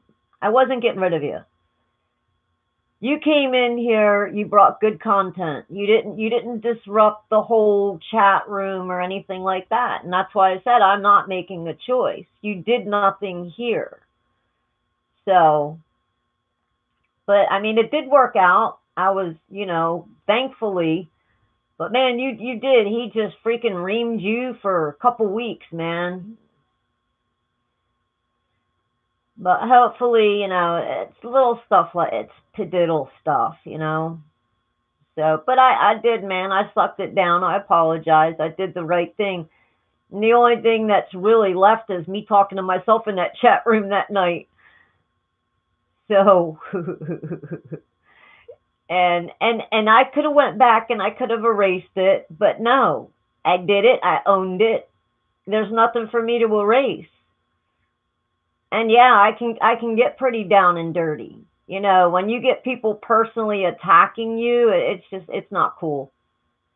To have a conversation, you can agree to disagree and you can try to make a point, but when you start hurling, I mean, people came over from Ron Gibson's room to just, it was like 5-on-1. I was like, all right, mofos, I'm going at it. And I mean, I'd seen grown men cry. I've seen friends, people I consider friends, really getting hurt. So they wanted to take it personal. I went personal.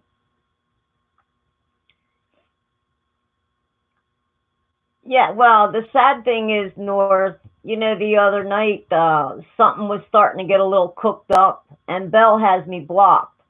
So she's only going by what they're saying. She don't know what I'm saying. But that's okay, because train wrecked chat rooms 2's coming out. It's going to show how they pick and gnaw and gnaw. Like I said, I'm not online to make friends. I mean, you either like me or you don't. It's fine. Do I have some intellect to offer? Sure I do. But, I'm not going to bend over backwards and take it up the bum from anyone. There's billions of people that watch the internet. What makes them think they're so special? All I see is a bunch of drama. And they feed into it, each of them. They feed and feed and feed. So, and it sadly, some people didn't get to see everything. They didn't get to see everything. It was like today, I was in Don Bears. Oh, I'll come back when there's no more monsters in here. I was like, what? So, kind of like get over yourself. I don't talk to people. I don't comment what they say. I like it that way. And it should be mutual and keep my flipping name out of the chat room. Why are you typing things? Oh, like she's 60. I mean, why? Besides, you don't have a life. You need that drama. You need somebody to pick on. Yeah, I bet you're all puffing out your chest now. Sorry, little suckers. But yeah, Brian. So that's what happened, and yeah, Dev, you did. I was sitting there taking pictures of it all. As I said, train wreck chat rooms too. And did you see how fast you got sucked up to? Oh, not you, not you. So who else was there chatting? I mean, that's just romper room 101. At Brian, the same thing. I'm finding a lot of humor at it, and I'll just make a slideshow about it. Now they might have to go back into a drag out fight to get any content from me, but Dev North will tell you. I just sit there like this, and when it gets really freaking, and it's a little pokes and jabs, and to the point of bullying.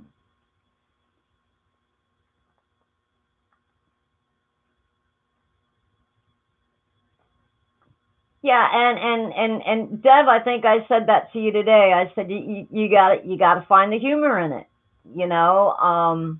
And I just do. I sit there and laugh, and I'm like, hey, it's just another piece for me to put on my freaking channel. Keep doing it.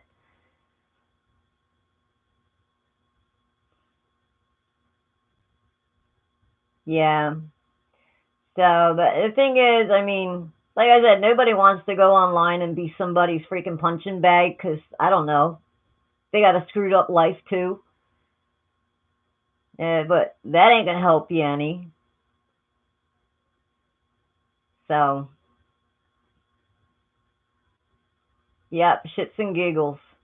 But I mean, like, there's certain things that people don't see in their chat. So I'm gonna make sure they see it because things have a way of disappearing. So we'll just do train wreck chat rooms this week. I'll do it like after tonight's show and tomorrow's show. Maybe put it up on Wednesday or Thursday. You get too much content. I mean, I see like the ratings. Hi, New England Endler. So, I mean, I do. I have to laugh at it. I'm like, there's so much more serious stuff going right now that's just menial. I mean, it would only matter if they mattered, and they don't. And they're just trying to catch me on that off day. That's why I haven't been drinking much. I get a little opinionated when I'm drinking. The Irish comes out of me. Oh, that's what I want to tell you guys. Hold on a second.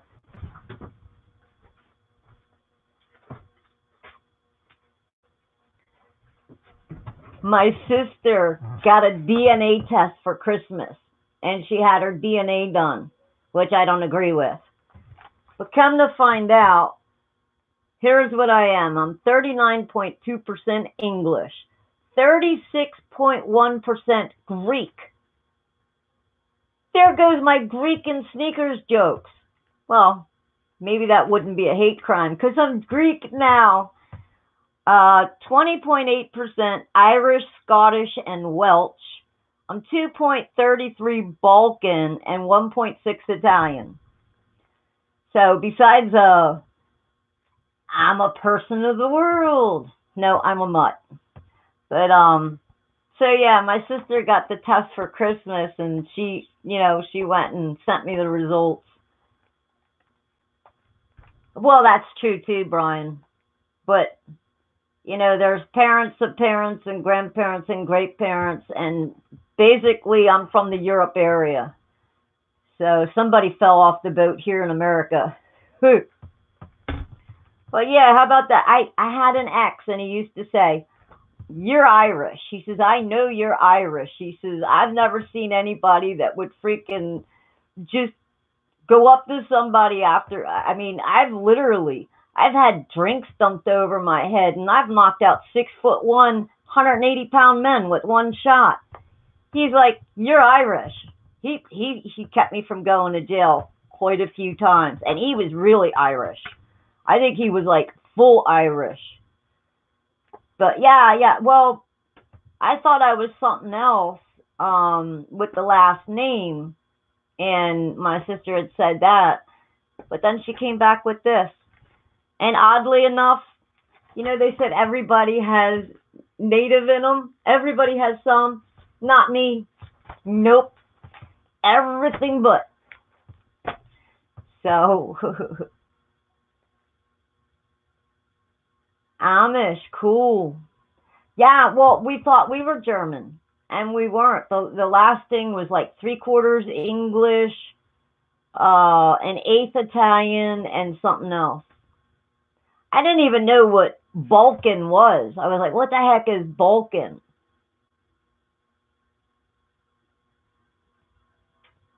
Oh, North, you got a little Chinese in you too, huh? Yeah, New England. England. I'm American. Yeah, right. You know, North, you got that beautiful black hair like the Asian girls have. Man, they got some beautiful black hair. It just looks so silky and shiny. Yeah, yeah, yeah. But I guess that's where the light hair comes from, and supposedly the Italian were the lighter. But I'm the only blonde in the family. My one brother, jet black hair, 6'4". My other brother, he's got brownish hair. My sister, I think hers was brown, but I was the only blonde in the family. And the eyes, they get them beautiful black eyelashes, the Asians. So very cool. Yeah, Italian men are hot. But they always end up with Jewish girlfriends. I don't know why that is.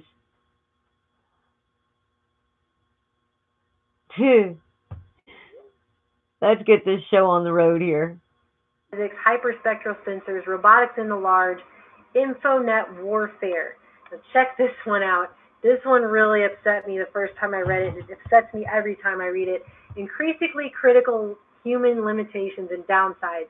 We're large, we're heavy, we're tender, we're slow physically and mentally, and we require huge logistic trains, i.e., humans are rapidly decreasing to negative value added.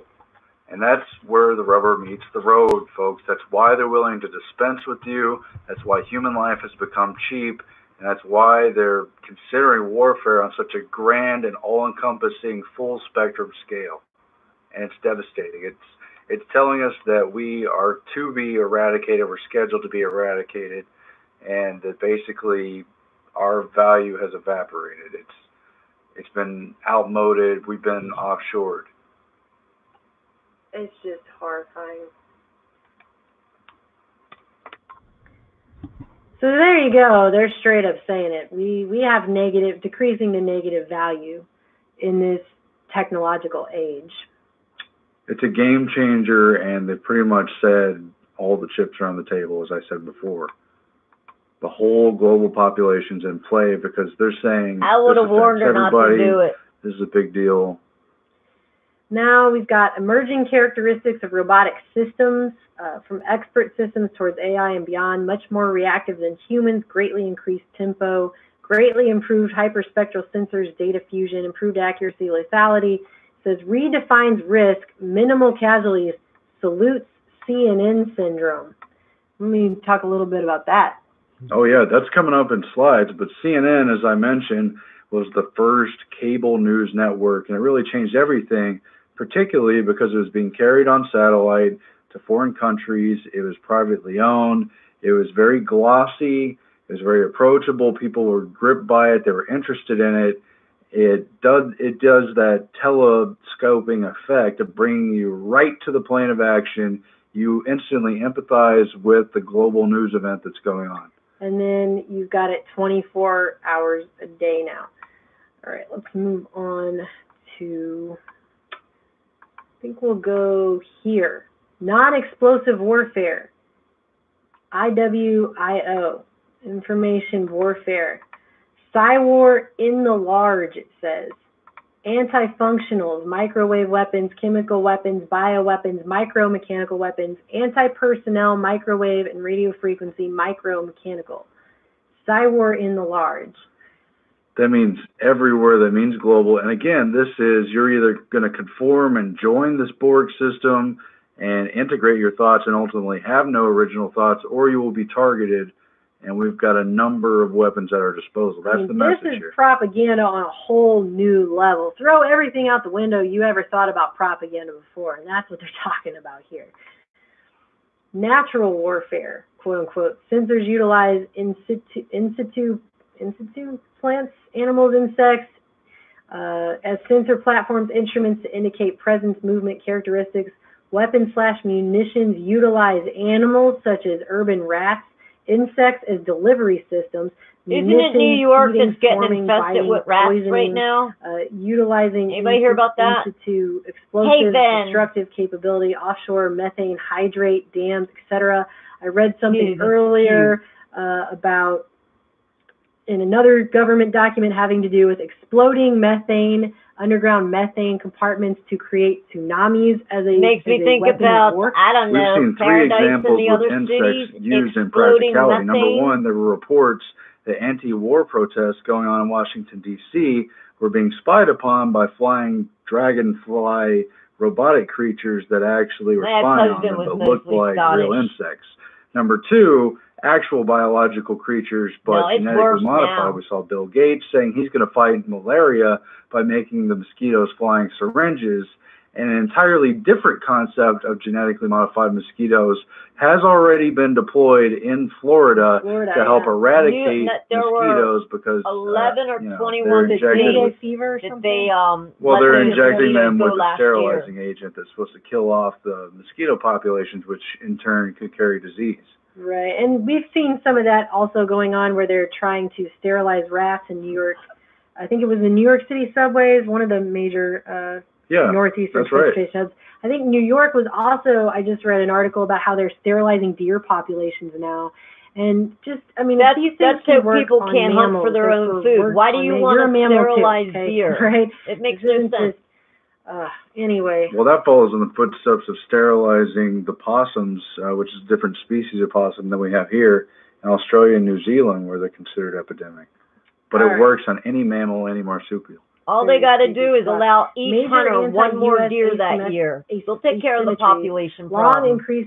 Increasingly vulnerable logistics chain, long undefendable coastline against underwater threats, sensitivity to casualties, which is greatly enhanced by the CNN syndrome, vulnerabilities to terrorism, especially IT and bio, increasing over-reliance upon vulnerable overhead assets, sensitivity to casualties greatly enhanced by CNN syndrome. That's your propaganda. Well, they're admitting the threat could come from anywhere because of the technology, but look at who controls it. But they have the word terrorism in quote, vulnerabilities to quote terrorism. Again, this is 2 months before 9/11, and they straight up say sensitivity to casualties enhanced by the CNN syndrome. So again, it's immediate, it's close, it's emotionally impactful.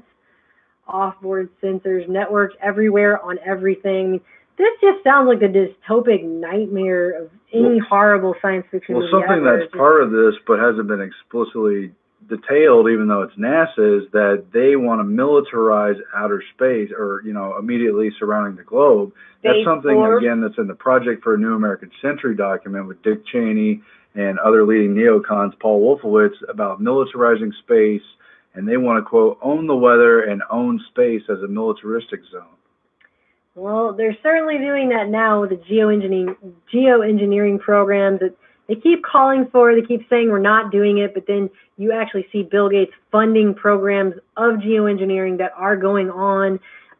One that I read about was in New Mexico, but they're doing this all over the place, and they might. I mean, at this point, it's so obvious. I mean, my 4-year-old the other day was asking me, "Mommy, what's that?" Because a plane flew by and left a huge trail in the sky that just fanned out and stayed there for like half an hour, and it still was there by the time we went inside. And what am I supposed to say to him other than it's chemicals they're spraying in the sky to whatever their ends are? I mean, it's how do you explain that to a kid? Example of then-year direct CONUS attack capabilities. Inexpensive InfoWars, inexpensive blast wave accelerators, transoceanic UAVs, inshore AIPSS mines torpedoes. Inexpensive to put binary bioweapons into the food supply. Into your food. Semi-submerged missile eggs, Trojan horse civilian systems, in addition to ICBM and TBM. In addition to Trojan horse everything, which is on another slide. Trojan horse everything here. Ships, boats, planes, cars, trucks, packages. That's what you were talking about. Told you. Cargo, containers. Targeted effects include tidal waves, EMPs, earthquakes, radiation, and blast. They can't make earthquakes with technology. Oh, wait, that was admitted by the Defense Secretary. I'm sorry. HAARP. Oops. Okay. What do we also have? Let's see. Ooh, pop.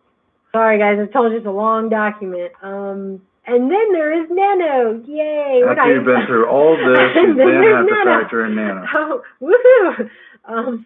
Let's see, what do we have? Ryan, I'll check it out. Future warfare on the cheap, InfoNet warfare, binary bio, again, all the stuff they've been mentioning on the cheap. This is on the cheap for them to do these things. Some interesting possibilities. Surreptitious nano tagging with microwave interrogation of everything and everyone. I'm going to say that one more time. I'm definitely going to have a look. Surreptitious nano tagging with microwave interrogation of everything and everyone, imprinted during manufacture, maintenance, etc. We're going to use microwave weapons for interrogation. You guys need to look into, if you haven't already, I know many of our listeners probably are familiar with how HAARP can be used to make you hear things inside your head using microwave weapons. And they even have a billboard for a popular paranormal State, I believe it was. They had a billboard on a 42, I believe, story building where they had a speaker thing up at the top. And if you walked beneath the building on the sidewalk, it sounded like someone was whispering and behind you, right in your ear. This is the billboard.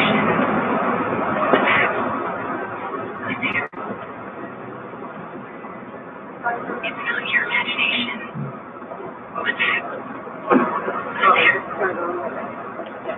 And you can hear it right like it's right next to you, like it's right inside your head, basically. Imagine that's on a detonation of billboard. offshore And a seabed big old methane speaker, hydrate and it sounds like deposits it's right next to you. tactical strategic level tidal waves against littoral regions. There you go. So they're going to detonate methane deposits to make a tidal wave against the enemy. It's an age of weather weapons, and that includes any and all major weather events we've seen may have been initiated under these conditions. We don't know about that. Anyway. It's possible, totally. I mean, they say the weather's getting stranger. I mean, that's the weather. Well, and who would benefit from the weather getting stranger? Truth Stream Media. People who are, say, controlling the genetic modification of seeds that are resistant to drought, for example. Probably some random terrorist in the cave. That's not, that's got to be it. I mean, it's not a total control of our food and basically everything having to do with anything. I think that's her name, This is your CNN syndrome page. Let's see.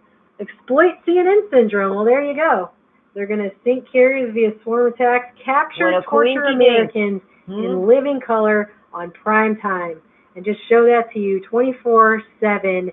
Be afraid, be afraid, be afraid. Never forget, never forget. 9/11, 9/11, never forget. And again, 2 months before 9/11, this slideshow presentation, joint effort from all these agencies, puts terrorism in quotes. Quote, terror attacks within CONUS, binary bio, critical infrastructure takedown, InfoWar, and information operations. Radio frequencies against brain. Radio frequencies against brain. It was the cow in the tree. A secret Pentagon psychotronics technology known as silent sound spread spectrum, using silent subliminals or high-frequency silent sounds underneath broadcasts that they were giving. The most devastating and demoralizing programming was the first known military use of this subliminal messages programmed by PSYOP psychologists that were clearly perceived by the subconscious minds of the Iraqi soldiers. They were subjected to a technology that was so extreme and incomprehensible, they were suddenly reduced to the level of compliant children, completely demoralized them, and instilled a perpetual feeling of fear and hopelessness in their minds. Yep, that's what they said. And serious psy-war. That includes collateral damage, exploitation. And I'll say this as we sort of kind of come to a close. All this stuff is scary, it's imposing, it's futuristic, it's disruptive, it's a lot of things, but it's clear that if they're relying so much on propaganda and convincing you through CNN syndrome, the effect of a television, that it still matters what you think, and that convincing you to go along with their system, you must still have power somewhere in that system. And so resistance is not futile. Just remember that, even as things are about to change quite radically. I'm called a cow frequently. Typical scenario takedown of U.S. by 10 people and less than $10 million. So here's your 9/11 myth for you, or I guess it's becoming a reality too. 10 people with under $10 million could supposedly affect the whole population with a binary bioweapon imported through vitamins, clothing, or the food supply. Or there could be fluoride in your water to be a biocommodity. Terror bio, including aflatoxin, that's parts per million carcinogen thing they mentioned. Infowar, including the usual stuff of basic propaganda, as well as serious Psywar, which is mentioned just a few bullet points down. Water supply contamination via intercontinental drones, accompanied by serious Psywar with collateral damage and plenty of propaganda, as well as selective anti-personnel RF and MW microwave towers. That's using towers to selectively pick out people to target with radio frequencies and microwaves. And folks, there are whole groups dedicated to people who say that these kinds of things have been going on with them for years, that they have been the targets of these kinds of attacks. And I will put a link to that as well. You can check that out, because there are whole groups of people. I mean, we sometimes get written letters from people who claim to have been victims of this. And as we've seen with MKUltra, which was mentioned earlier, our government is not afraid to test these kinds of things out on us before they use them on the American people. I mean, there's even a speech of Bill Clinton apologizing in 1995 for the years when MKUltra was being done, tested on people, and many indications say that stuff, the CIA claims they stopped doing that in the 70s, and that's all over and done with. But there are many indications that kind of stuff has never ended. Just as the Fourth Amendment has been violated and is considered contrary, free speech is not wanted in the system, clearly. They don't want dissidents, and they have technological ways of taking people out. And yeah, they've got a whole very dark history behind them. They're willing to do this stuff. They have done it. And that's going to be probably in some future reports coming up. First I heard of it. Did you want to get to, I think there's a couple more slides. Why don't you go ahead and find your quote? Let me see if this is worth covering. I think your name is Michelle. Soon be possible to connect human brain cells to silicon chips. Goes back again to Kurzweil. IT technology will witness the death of distance. 2/3 of satellites are foreign-owned. Missile attacks will be over to overwhelm defense systems, and the development of genetically engineered pathogens that will thwart our biodetection defense measure systems and cycles. Undetectable, genetically engineered such. And then here's what they're looking at circa 2025. They're looking at machines as creative, smart, quote unquote, as humans, robotics, the norm, zeroth order war stoppers, binary bio into nation's agriculture, food distribution system, every home, every foxhole. The next level of concern is ubiquitous, cheap, micro to nano everything. Sensors, munitions, weapon swarms, and hordes. Hey, Ed. Battlefield attrition. CNN syndrome forces U.S. Army to act like SOCOM. And I think that's, again, part of the propaganda, that they want to give the perception that their forces are anywhere and everywhere and could take everyone out. Probably they can't unless they do a war stopper scenario, as they mentioned. But they're going to have proxy wars and individual takedowns and use it to maximize psychological effect before having to come at you physically. And so what does all this psychological effect do, all of this propaganda do? Well, it destroys our ability to think critically. It destroys our ability to speak out. I don't know how many times we'll do a report on something. We have all the documentation to back up what we're saying, just like we do right here, right now, and we're still called conspiracy theorists because that has now been propagandized into, if you have a theory that there's been a conspiracy, and on record there's been so many it's hard to even count anymore, then you are automatically you're leveled down to being basically crazy, and everything you say, people just shut off. They just don't even want to listen to anything you have to say because you're a crazy conspiracy theorist, because those two things have now been made synonymous through our media and through propaganda to shut people up so no one will raise these questions and raise these issues and say, hey, wait a minute, there's something wrong here. They're dissuading people from speaking out and dissuading people from having any kind of critical thinking skills or the ability to think on their own. And when you watch these 24/7 news cycles, you're indoctrinated into this propaganda, and you're basically told how to think and feel about something. And anything that goes outside that norm that sways the mass, then you're automatically labeled an outsider and you're crazy. And I just have a... But this system could be good, right? Well, they just declared that in their value system, humans have increasingly negative to zero value. So keep that in mind when you want to dispute whether or not they have propaganda or whether or not you think it's okay because you agree with that system. They've pretty much declared you null and void. I just want to read this really quick, having to do with propaganda. This comes from Jacques Ellul, his book, Propaganda, The Formation of Men's Attitudes. He's the author of The Technological Society. And I just want to close by reading this to you because it gives you something to think about when it comes to this propaganda.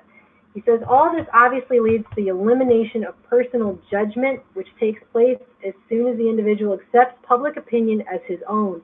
When he expresses public opinion in his words and gestures, he no longer expresses himself, but his society, his group. To be sure, the individual always will express the group more or less, but in this case, he will express it totally and in response to a systematic operation. Moreover, this impersonal public opinion when produced by propaganda is artificial. It corresponds to nothing authentic. Yet it is precisely this artificial opinion that the individual absorbs. He is filled with it. He no longer expresses his ideas, but those of his group, and with great fervor at that. It is a propaganda prerequisite that he should assert them with firmness and conviction. He absorbs the collective judgments, the creatures of propaganda. He absorbs them like the nourishment which they have, in fact, become. He expounds them as his own. He takes a vigorous stand, begins to oppose others. He asserts himself at the very moment that he denies his own self without realizing it. When he recites his propaganda lesson and says that he is thinking for himself, when his eyes see nothing and his mouth only produces sounds, good reason behind it into his brain, when he says that he is indeed expressing his judgment, then he really demonstrates that he no longer thinks at all, ever, and that he does not exist as a person. When the propagandee tries to assert himself as a living reality, he demonstrates his total alienation most clearly, for he shows that he can no longer even distinguish between himself and society. He is then perfectly integrated.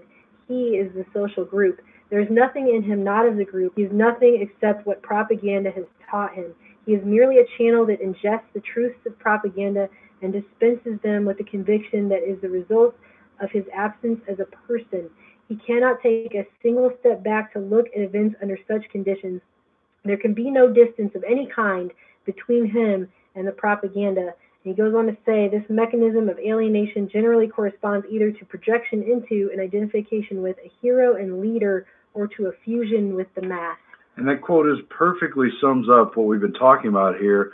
This system, this full spectrum domination war against the whole global population is not for military territory.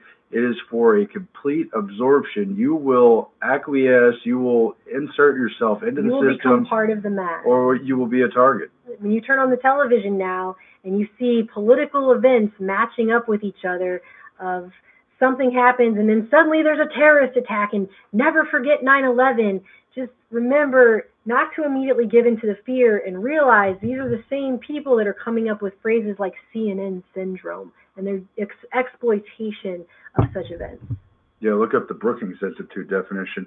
I think we'll leave it there, but they have very clearly dehumanized this, and they've 2025 said that future warfare in so many ways by this.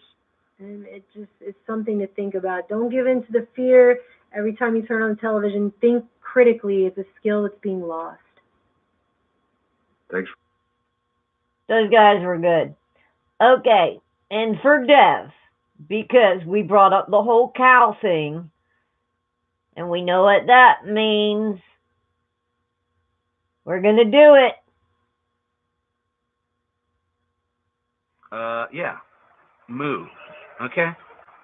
Oh, yeah, and also, fuck you and the horse you rode in on. Yeah, that's right. I said fuck you. You stupid hairless monkey. Mr. Opposable Thumbs. What do you think? A cow's place is just stand in the field, eat fucking grass, get rained on, and wait for the pneumatic hammer? We're supposed to just sit around in silent anguish as farmers all over the world Totally play with Tom our wives' production. tits and milk them dry. That milk is for my baby, you asshole. What would you do if I came over to your bedroom every morning, stuck a vacuum hose on your wife's nipples, and turned the Hoover on? What then? Yeah, well, you'd have my ass cutting Cool, steak Ed. so fast you couldn't even choke out the words "pass the A1" before I was sizzling and on your plate. Yeah, I'm mad. I'm the maddest fucking cow you've ever seen, you 10-toed freak. You have fucked with the wrong bovine, my friend. You know that milk you had on your cereal this morning? I pissed in it.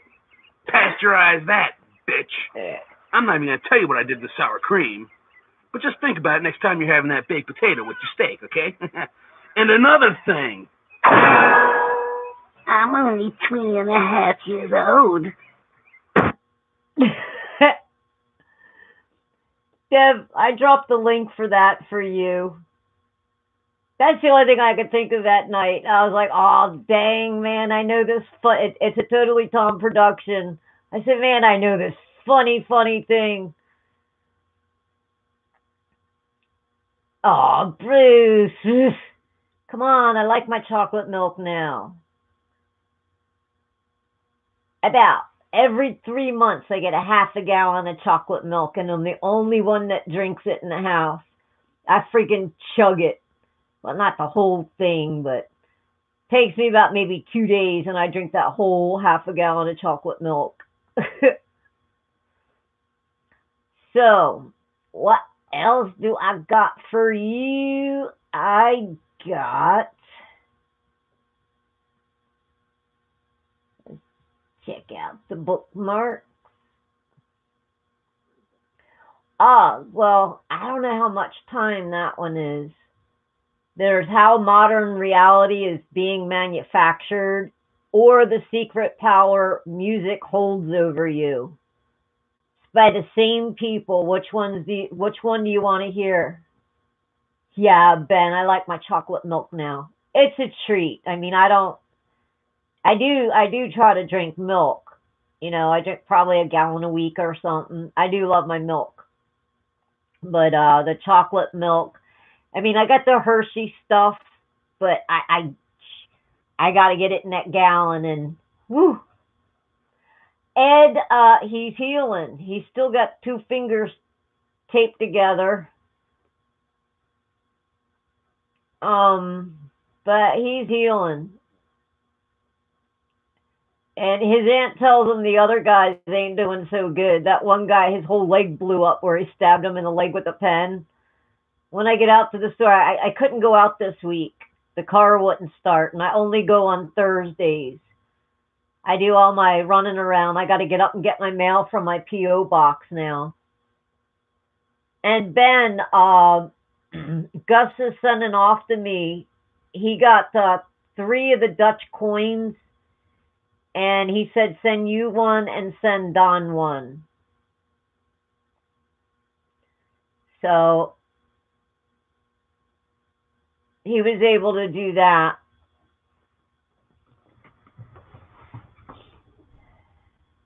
Yeah, Ed, there was a whole thing with Brian coming in as Brian.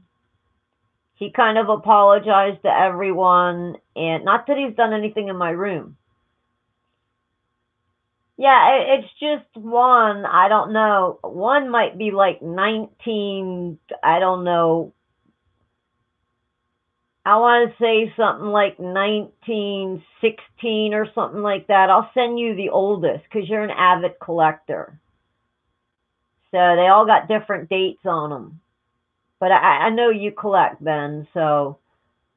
Or I'll let you have a choice. You know more about these coins than me.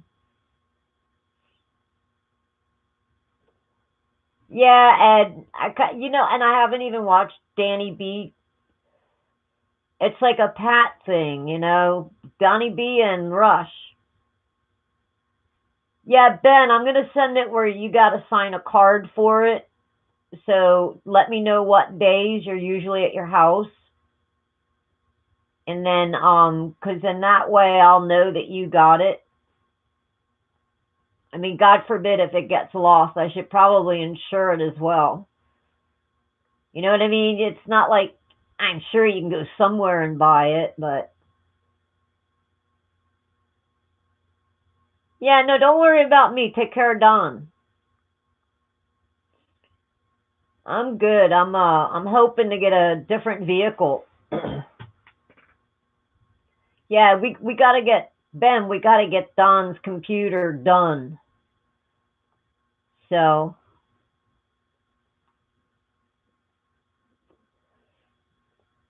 it's what I think he still needs Windows 10. If anyone's got a copy, we can mail that out to Don. It'll save him some money. So, okay. So which one did we want to watch? I got the one on the music. Oops, where did it go? Oh, did it go away?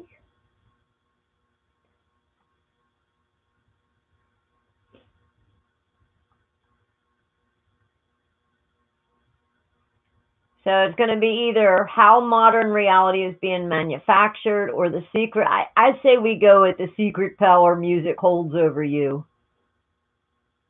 Let's go with that one because that was kind of interesting.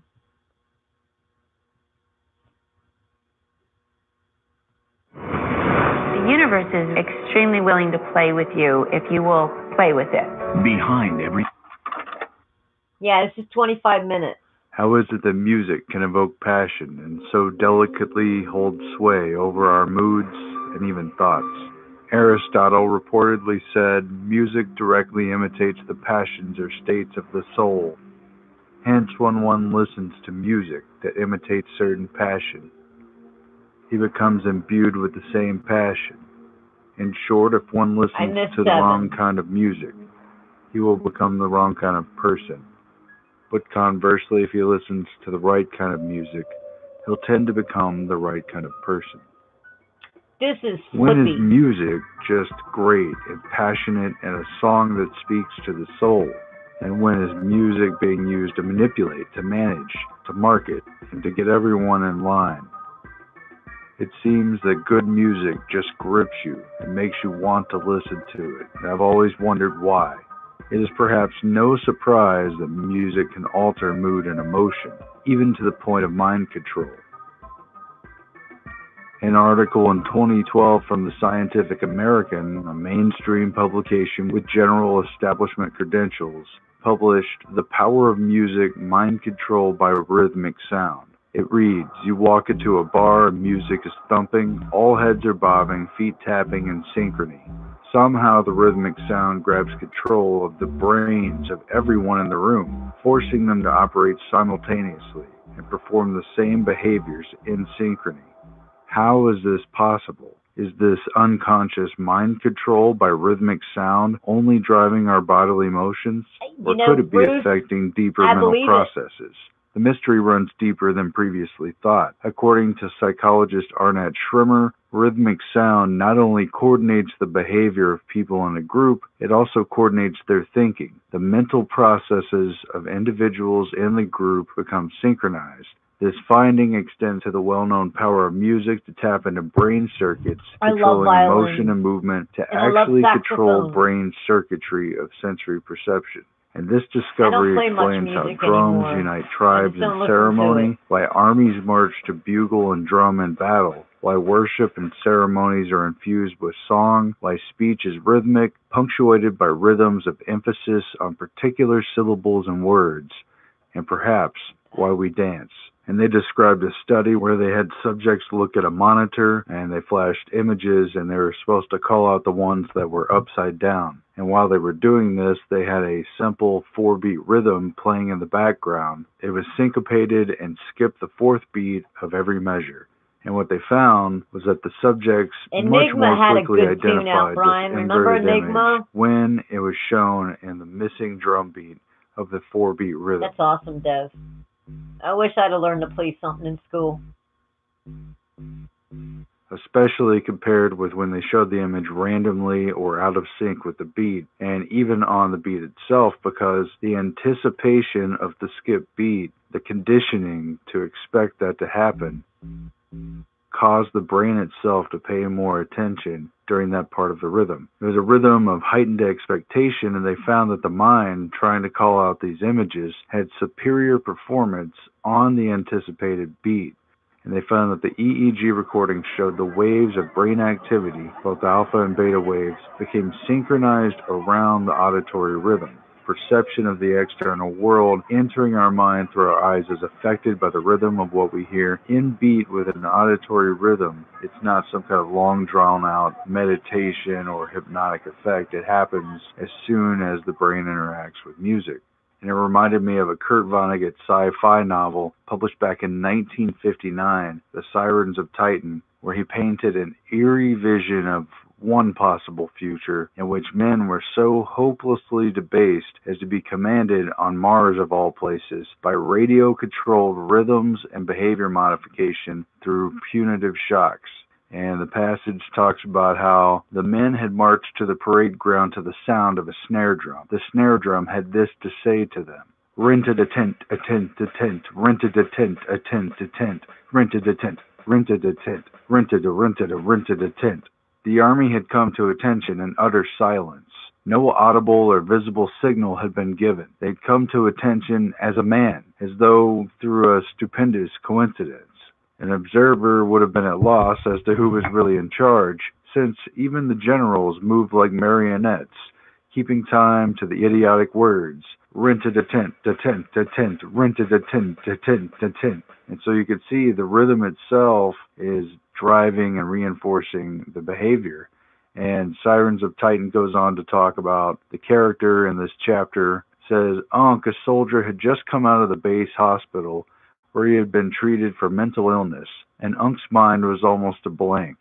At the hospital, they told him what his sergeant's name was, what a sergeant was at all. They even had to explain to Unc that there was a radio antenna under the crown of his skull, and that it would hurt him whenever he did something a good soldier would never do. The antenna would also give him orders and furnish drum music to march to. They said that not just Unc, but everybody had an antenna like that.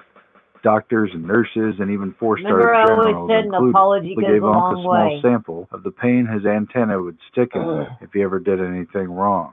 Back on Earth, things aren't quite that bad, at least not yet, but the possibilities are staggering. A separate article in Scientific American also explored the tonal effects of music on how we think, and this is a much more general area, but they figured out definite specific moods just from the arrangement of the music itself. It has something to do with the degree of harmony that is perceived by the brain. For example, the difference between a perfect fifth and the transition of music notes according to the Pythagorean tradition as compared with, say, a very discordant or disharmonious but sometimes more intriguing minor scale.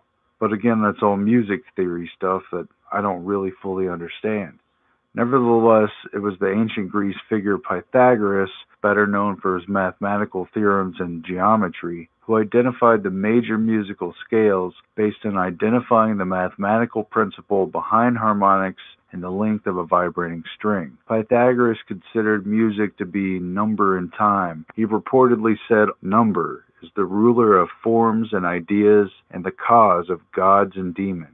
And he reportedly went around performing, quote, soul adjustments using his music as a tool of correction. There are numerous accounts of Pythagoras using music as a tool of intervention to calm enraged swordsmen, crossed lovers ready to kill their rivals, and drunken pyromaniacs determined to burn down the homes of women who rejected their advances. In each case, a stirring Phrygian mode of music was found playing at the scene, and Pythagoras arranged to switch the music to a slow and dirge-like spondaic mode, proving the rhythm had the power to calm them, usually instantaneously. This book, Sacred Sounds, Transformation Through Music and Word, says the seven-string lyre is a symbol of the mysticism of the universe.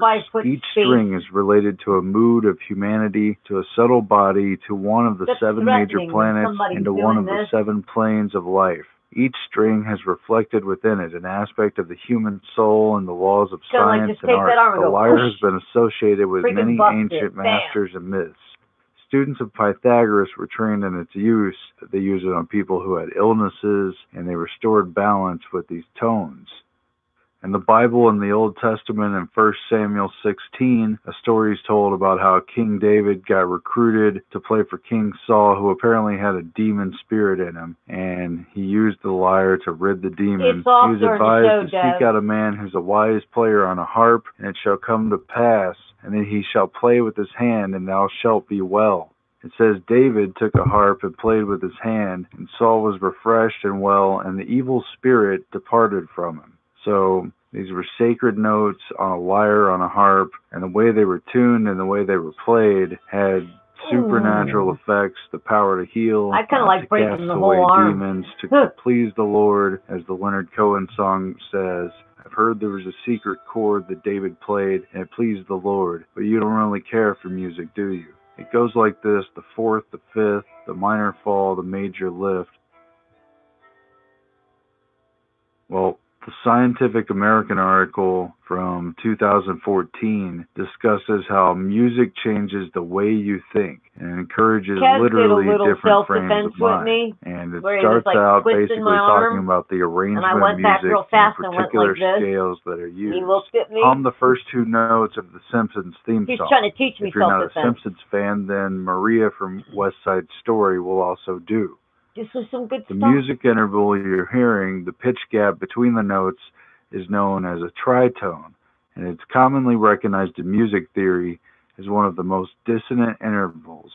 So much so that composers and theorists in the 18th Wait till they century name names dubbed it and what Diabolus song. in Musica, devil in music.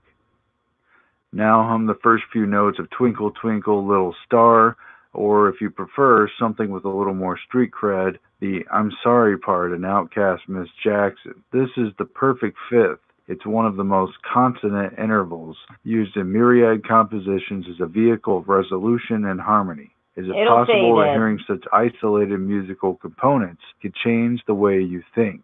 Just And they gotta go let on it go. to describe a study that suggests that indeed it could very much change the way you think.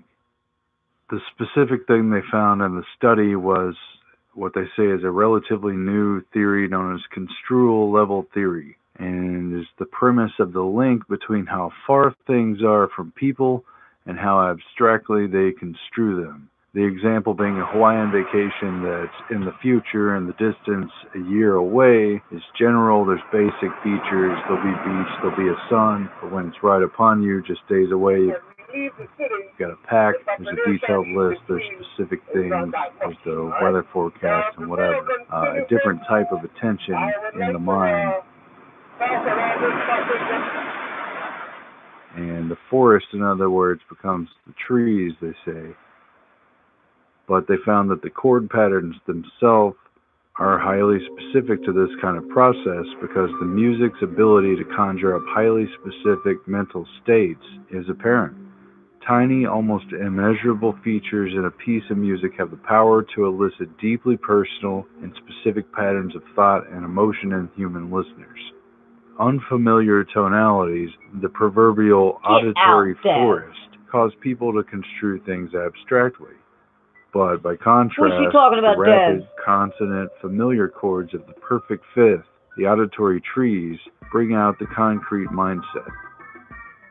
Joachim Hansen and Johan Melsner in the Journal of Experimental Social Psychology played them a short, stripped-down piece of music consisting of a series of alternating chords. Some people heard chords including the tritone, I think others by law heard you the have a right perfect to. fifth. They asked them to take a list of shopping items and organize them into groups. They would see whether they thought of detergent and paper towels as the same category. But the tritone people formed fewer categories than the perfect fifth people, indicating they were thinking broadly and more inclusively. People who were exposed to the tritone type of music samples were more likely to be swayed by aggregated information, a 5-star must-have. But the people who heard the fifth, the very harmonious note, had the reverse reaction. They were more likely to be swayed by an individual review. So kind of interesting.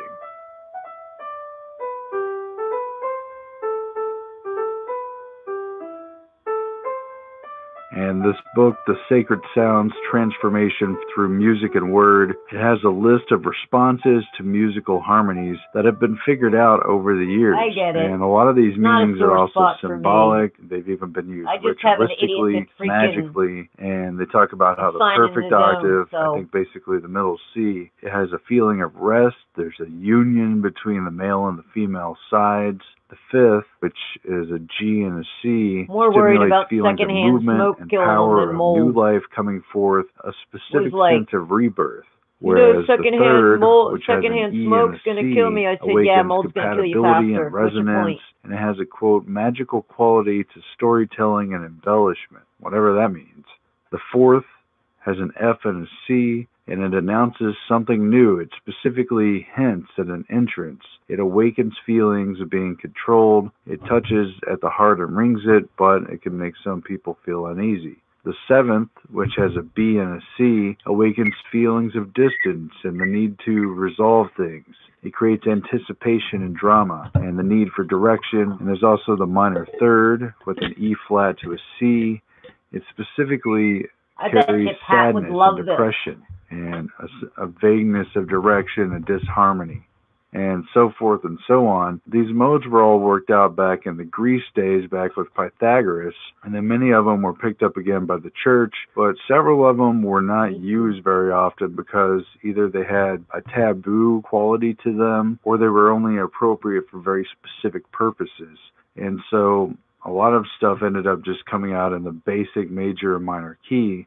And a lot of these other modes were forgotten over the past couple hundred years up until the rise of rock music in the 50s, 60s, 70s, and so forth. That a lot of particular movements were underway during this time period to use the music scene as a radical reshaper of the youth culture, to have people reveling in freedom and individuality, but to also have them behaving in ways that are both predictable and useful to the powers that be, who incredibly turned loose on a whole generation, not only copious amounts of mind-altering drugs that had just been tested by the government under secret human experimentation, but also modes of music which had been established thousands of years ago but were rarely used, whose particular arrangements were known to stir up things like ecstasy, lust, and beastly behavior. I guess the music in the background, I wasn't even conscious of the music, but I could actually hear the crowd, and it gave me a big feeling inside. Anger and violence could be aroused by the music, or rap alternately music, I think, does a lot of violence. And one mode in particular is so disharmonious that it has long been believed to be of the devil. Distortions of perception and thinking. It's kind of melting together, yeah. Melting together and then coming apart and vibrating. But it's all moving. Music. That's what's incredible. At its core, music consists of the interplay of melody, harmony, racial rhythm, tension than beat, anything. And so the particular notes matter. Anyway, I heard about these 7 different modes, and I did a lot of looking up until I found some information that kind of correlated each of them. And it's very interesting, the kind of musical manipulation, the kind of messages that were being sent to the youth throughout this time period when you think about a lot of the bands that were involved in using very particular types of music. And of course, after a while, it just spread everywhere, and it's not necessarily bad. It depends on how it's used. This is just the way that it is.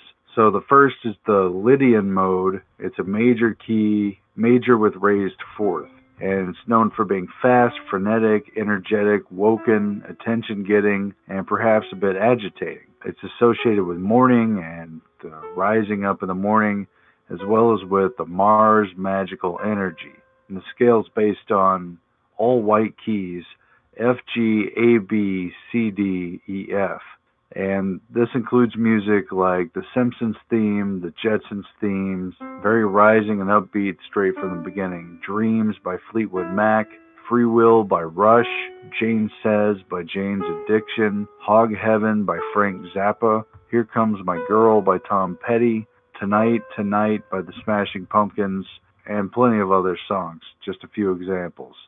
And so this mode was only used in certain instances. What was used much more widely was the standard mode, known as Ionian, And this is the major key. It's a standard major, and it's the basic C scale. It starts with middle C. C, D, E, F, G, A. I love lots of music. As a kid, we grew up on country music, you know, like where they shot the dog and everything.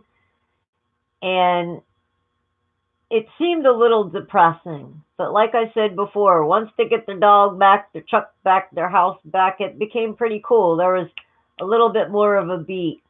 I don't listen to a lot of music because it really does. It plays with my moods and I catch it. Like Dallas listens to The Doors, and yet he complains he's depressed. And I was like, you really need to look into that because I know. You know, I know what The Doors does to me.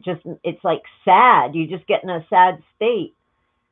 And I mean, I don't listen to a whole lot of music anymore. And you know, when it comes to that rap stuff, now there's some of this stuff like a car will go by me and I'll go doom, doom, doom, doom. You know what I mean? But them big thumpers now and all that they have in the cars, it can't be good. The freaking car rattles apart.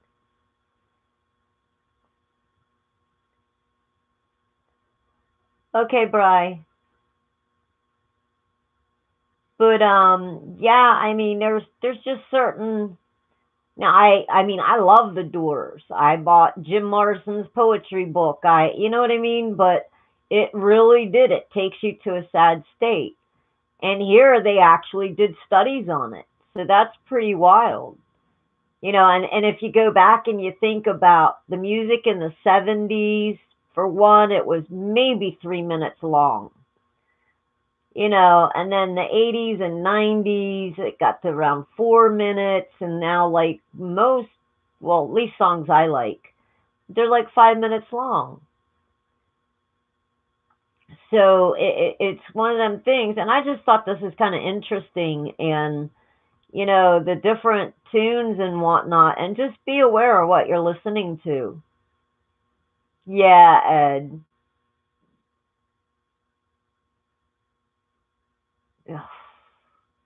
Ugh. Guys.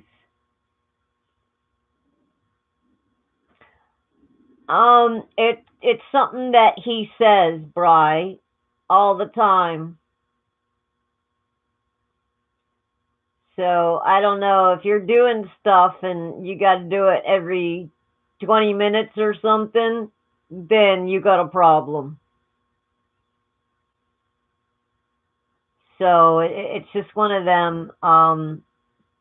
It's just something that we've kind of seen.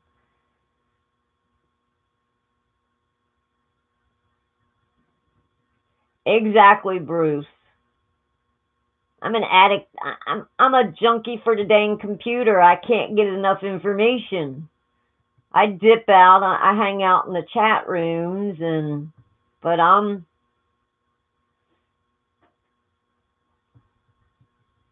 yeah, it's addictive behavior.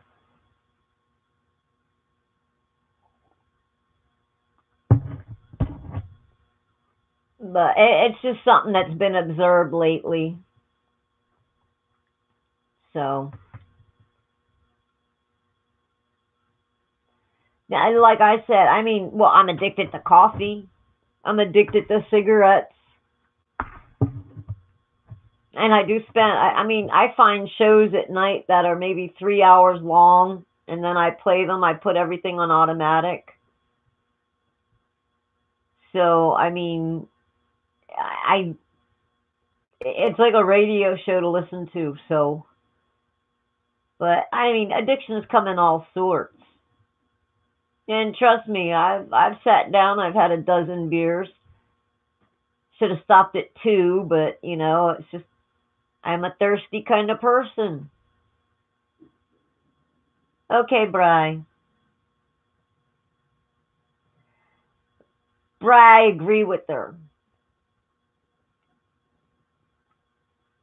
So, okay, let's listen about this music and the notes. We're almost done it. Another 7 minutes. A, B, C. This is your basic do, re, mi, fa, sol, la, ti, do.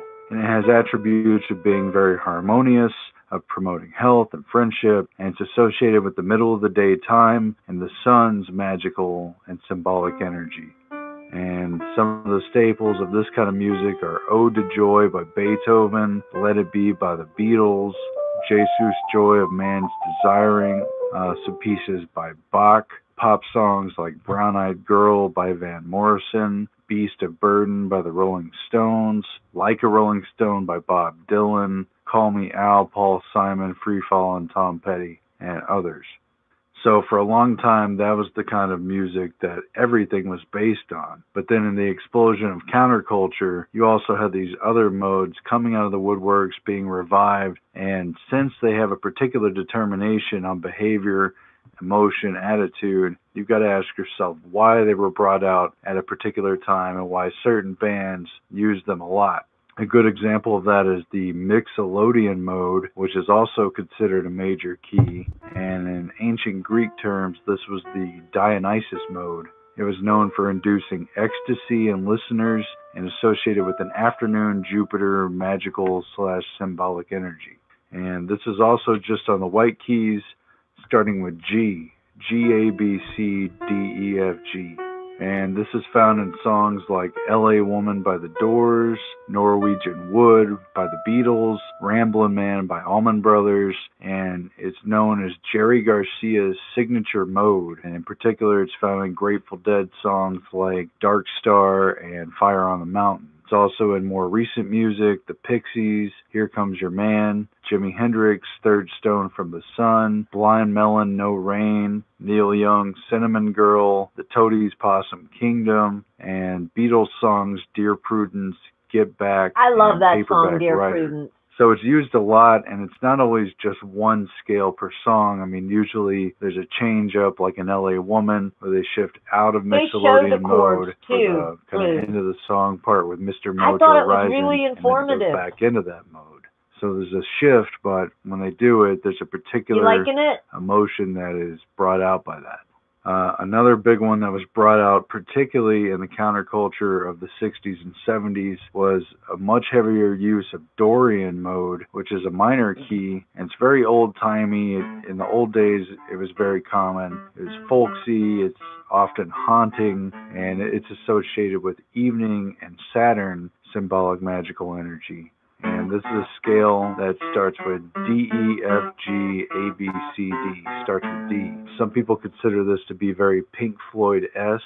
It's also found in The Doors' The End, the very long, drawn-out, haunting song. Riders on the Storm, another Doors song. Another Brick in the Wall, Part 2 by Pink Floyd. Scarborough Fair by Simon and Garfunkel. And more recently, Wicked Game by Chris Isaak. Also, Horse with No Name Bruce. by America, and Mad World. It's a mad world, and on and on. There's also Aeolian mode. It's a minor scale, very much associated with soulful, passionate appeals to the gods, to meditation, Don't react to every comment. soothing, healing, and every way Just like we do associated with everywhere else. midnight Just and let it moon, roll. magic, and symbolic energy. Once the you scale react starts with to it, A, then there's A, B, another C, D, E, F, reaction G, back. A. So it kind of And goes this back is identified and forth. in songs like Stairway to Heaven by Led Zeppelin, Achilles' Last Stand, also by the Led Zeppelin, Avengers Black Magic movie. Woman by Santana, All Along the Watchtower by Jimi Hendrix or Bob Dylan, take your pick, REM's Losing My Religion, Fleetwood Mac's Rhiannon, Metallica's Nothing Else Matters, I want to Black tell cars Sabbath's to shit. Paranoid, Sweet Dreams, the Eurythmics, or the Marilyn Manson version, Sarah McLachlan, Building a Mystery. So the stuff is still in use. One of the more suppressed modes, and again until the recent explosion of music, is Phrygian mode. This one's associated with the pre-dawn and Venus energy, and it's considered sensual and sultry. It's associated with Latin, gypsy, and flamenco sounds, and it's very sad and lamenting. It evokes lost love, and it also raises passions and sexual energy. So that's a very powerful type. It starts with E, E, F, G, You want to A, impress B, the C, girl? D, Some E. candlelight, This is found in bottle of Hallmark wine, songs and like a little Jefferson tidbit of Airplane's information. White Rabbit, The Pyramid Song by Radiohead, Surfer Girl by the Beach Boys, the Doctor Who theme song, the song Hoodoo by Muse, especially the intro. Pink Floyd set the controls for The Heart of the Sun. Philip Glass's composition Satyagraha.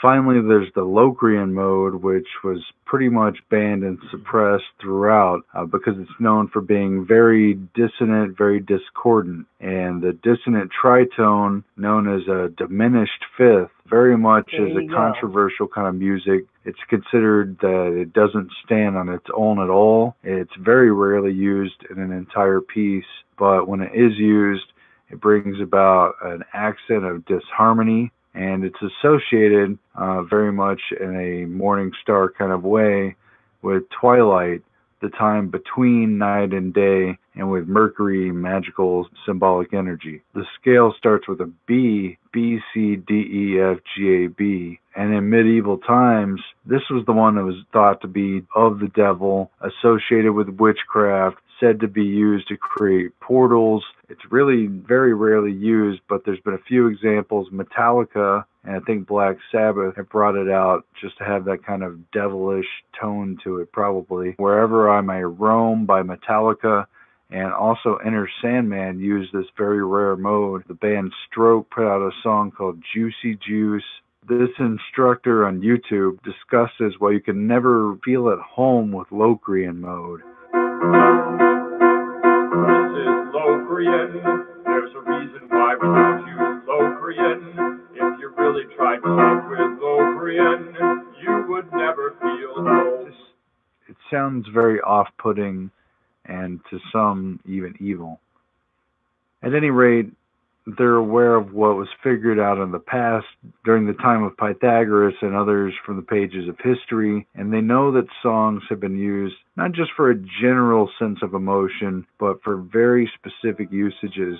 This stuff is proving, even in modern times, to be very powerful, to have specific neural effects, and to literally aid in actual mind control. So don't take it for granted. Number is the ruler of forms and ideas and the cause of goods and gods and demons. How about them apples? Whoa. But I mean, now y'all actually can like realize it, and you can go back and find out what the notes are, and then like kind of experiment. Because I look back and I remember, gosh, I was stuck on this is the end, my only friend, and I always thought it was the words. Because I said to Dallas, I said, be careful listening to that. I said that to him a while ago. But I didn't realize that now I knew like the D chord was supposed to, it was a good frequency for your body's frequencies. So it's like one of them things. I just, but they actually studied this. So when they're composing these songs, or they're writing the lyrics, I guess they're probably deciding what they want to invoke in people.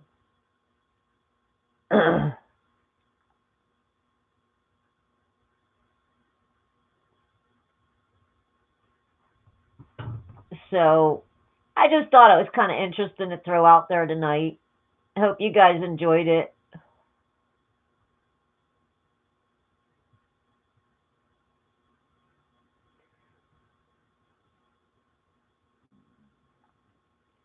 What'd you think? Huh? Did you like it? Did you like it?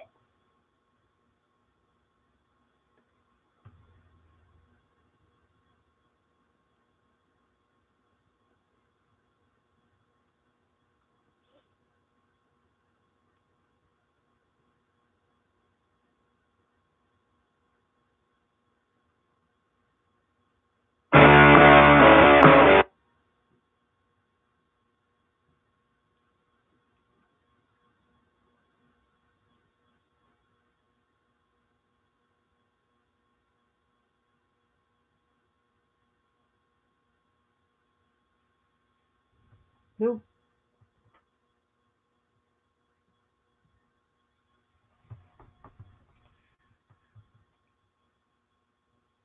Yeah, Yeah, Dev, we'd love to see your artwork. Why not?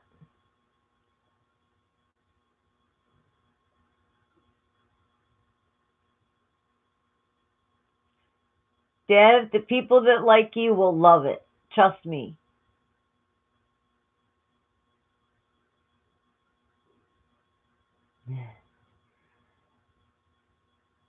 Everyone is spouting shit about be the alpha and not the beta now.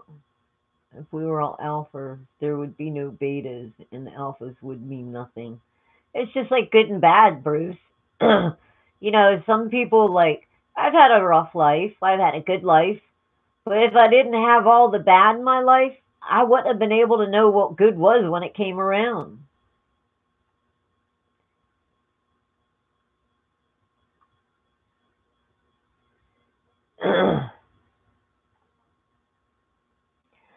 Well, Dev, I'm going by personal basis. I've listened to some music, and I mean, I've gotten downright down. So, but now I understand why, and it's proven. I'm not dissecting it. I just came across it, and I was like, wow, that makes sense. Because like, and I do. I love the '70s music, like Brown Eyed Girl, and there's certain tunes I'm right there for, and they make me happy and upbeat. I'll start dancing around the house. I go up and the parrot dances with me, and I take the parrot off the cage. I'll be cleaning. I'll stop and just boogie around the house with the parrot. But there's some things that just are, and I don't really look too far into them. But on the music itself, because like I DJ'd, I've played a lot of music. So, but I mean, my whole life, my dad was country, my mom was rock and roll, and it's just weird the way I reacted. So when I heard this,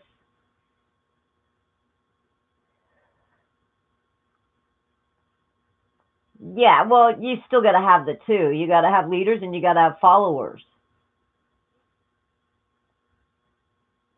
Okay, Bruce, I'll give you that one.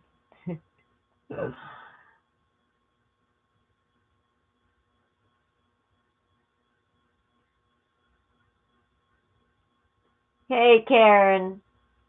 70. There's just, and then you got to get into the words to decipher, because a lot of them kind of were saying stuff, but they put it differently.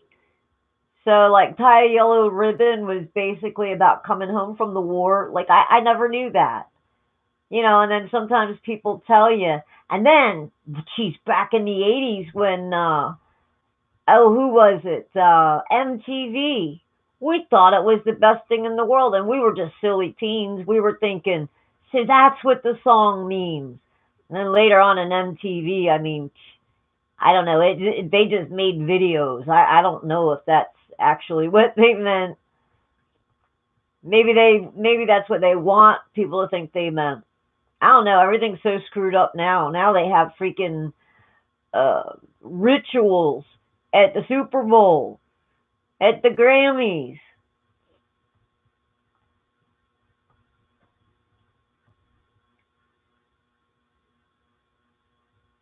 Ben, I agree. I try to keep an open mind.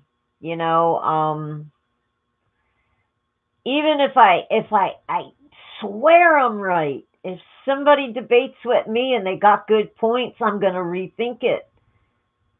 The mind is ever changing. Just because you think one way today doesn't mean it can't change tomorrow.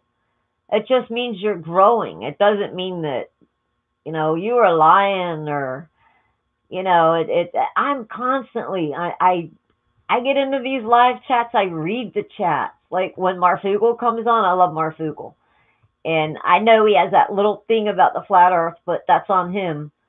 Um, the callers that he has calling in, and then you read those chats, it's like, whoa. And you find out a lot about what's going on other places.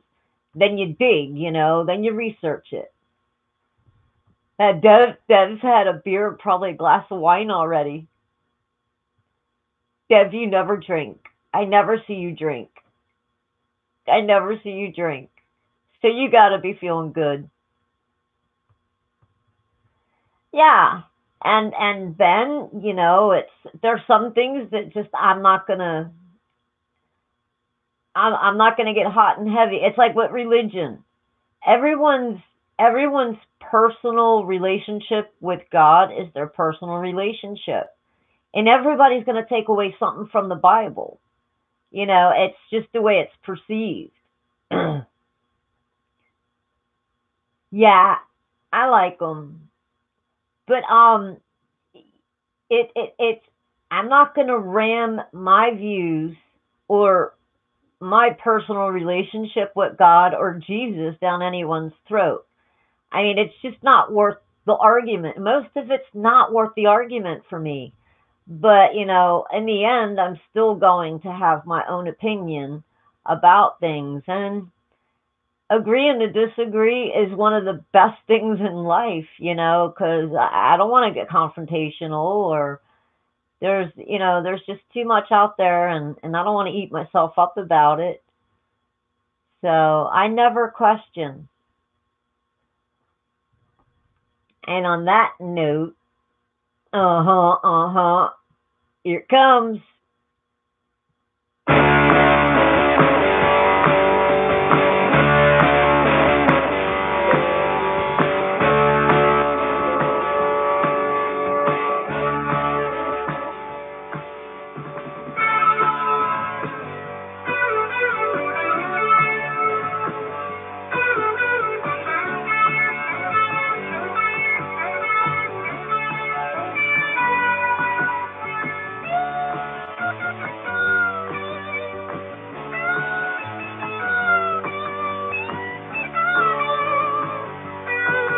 Notice upbeat.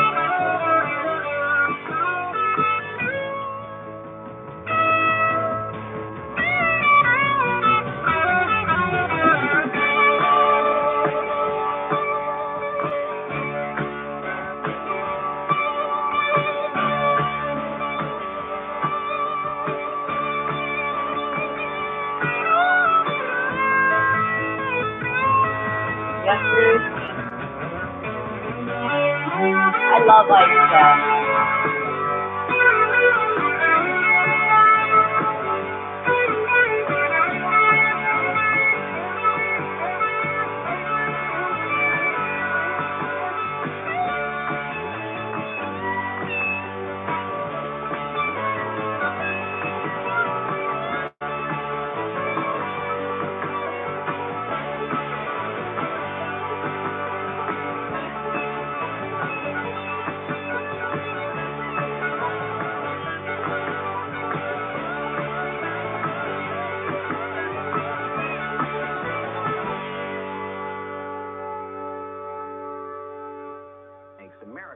Alrighty, guys. That's a wrap. Love you all. God bless. And next stop is Don Bear. There you go. I don't know. I might be like another live show thing.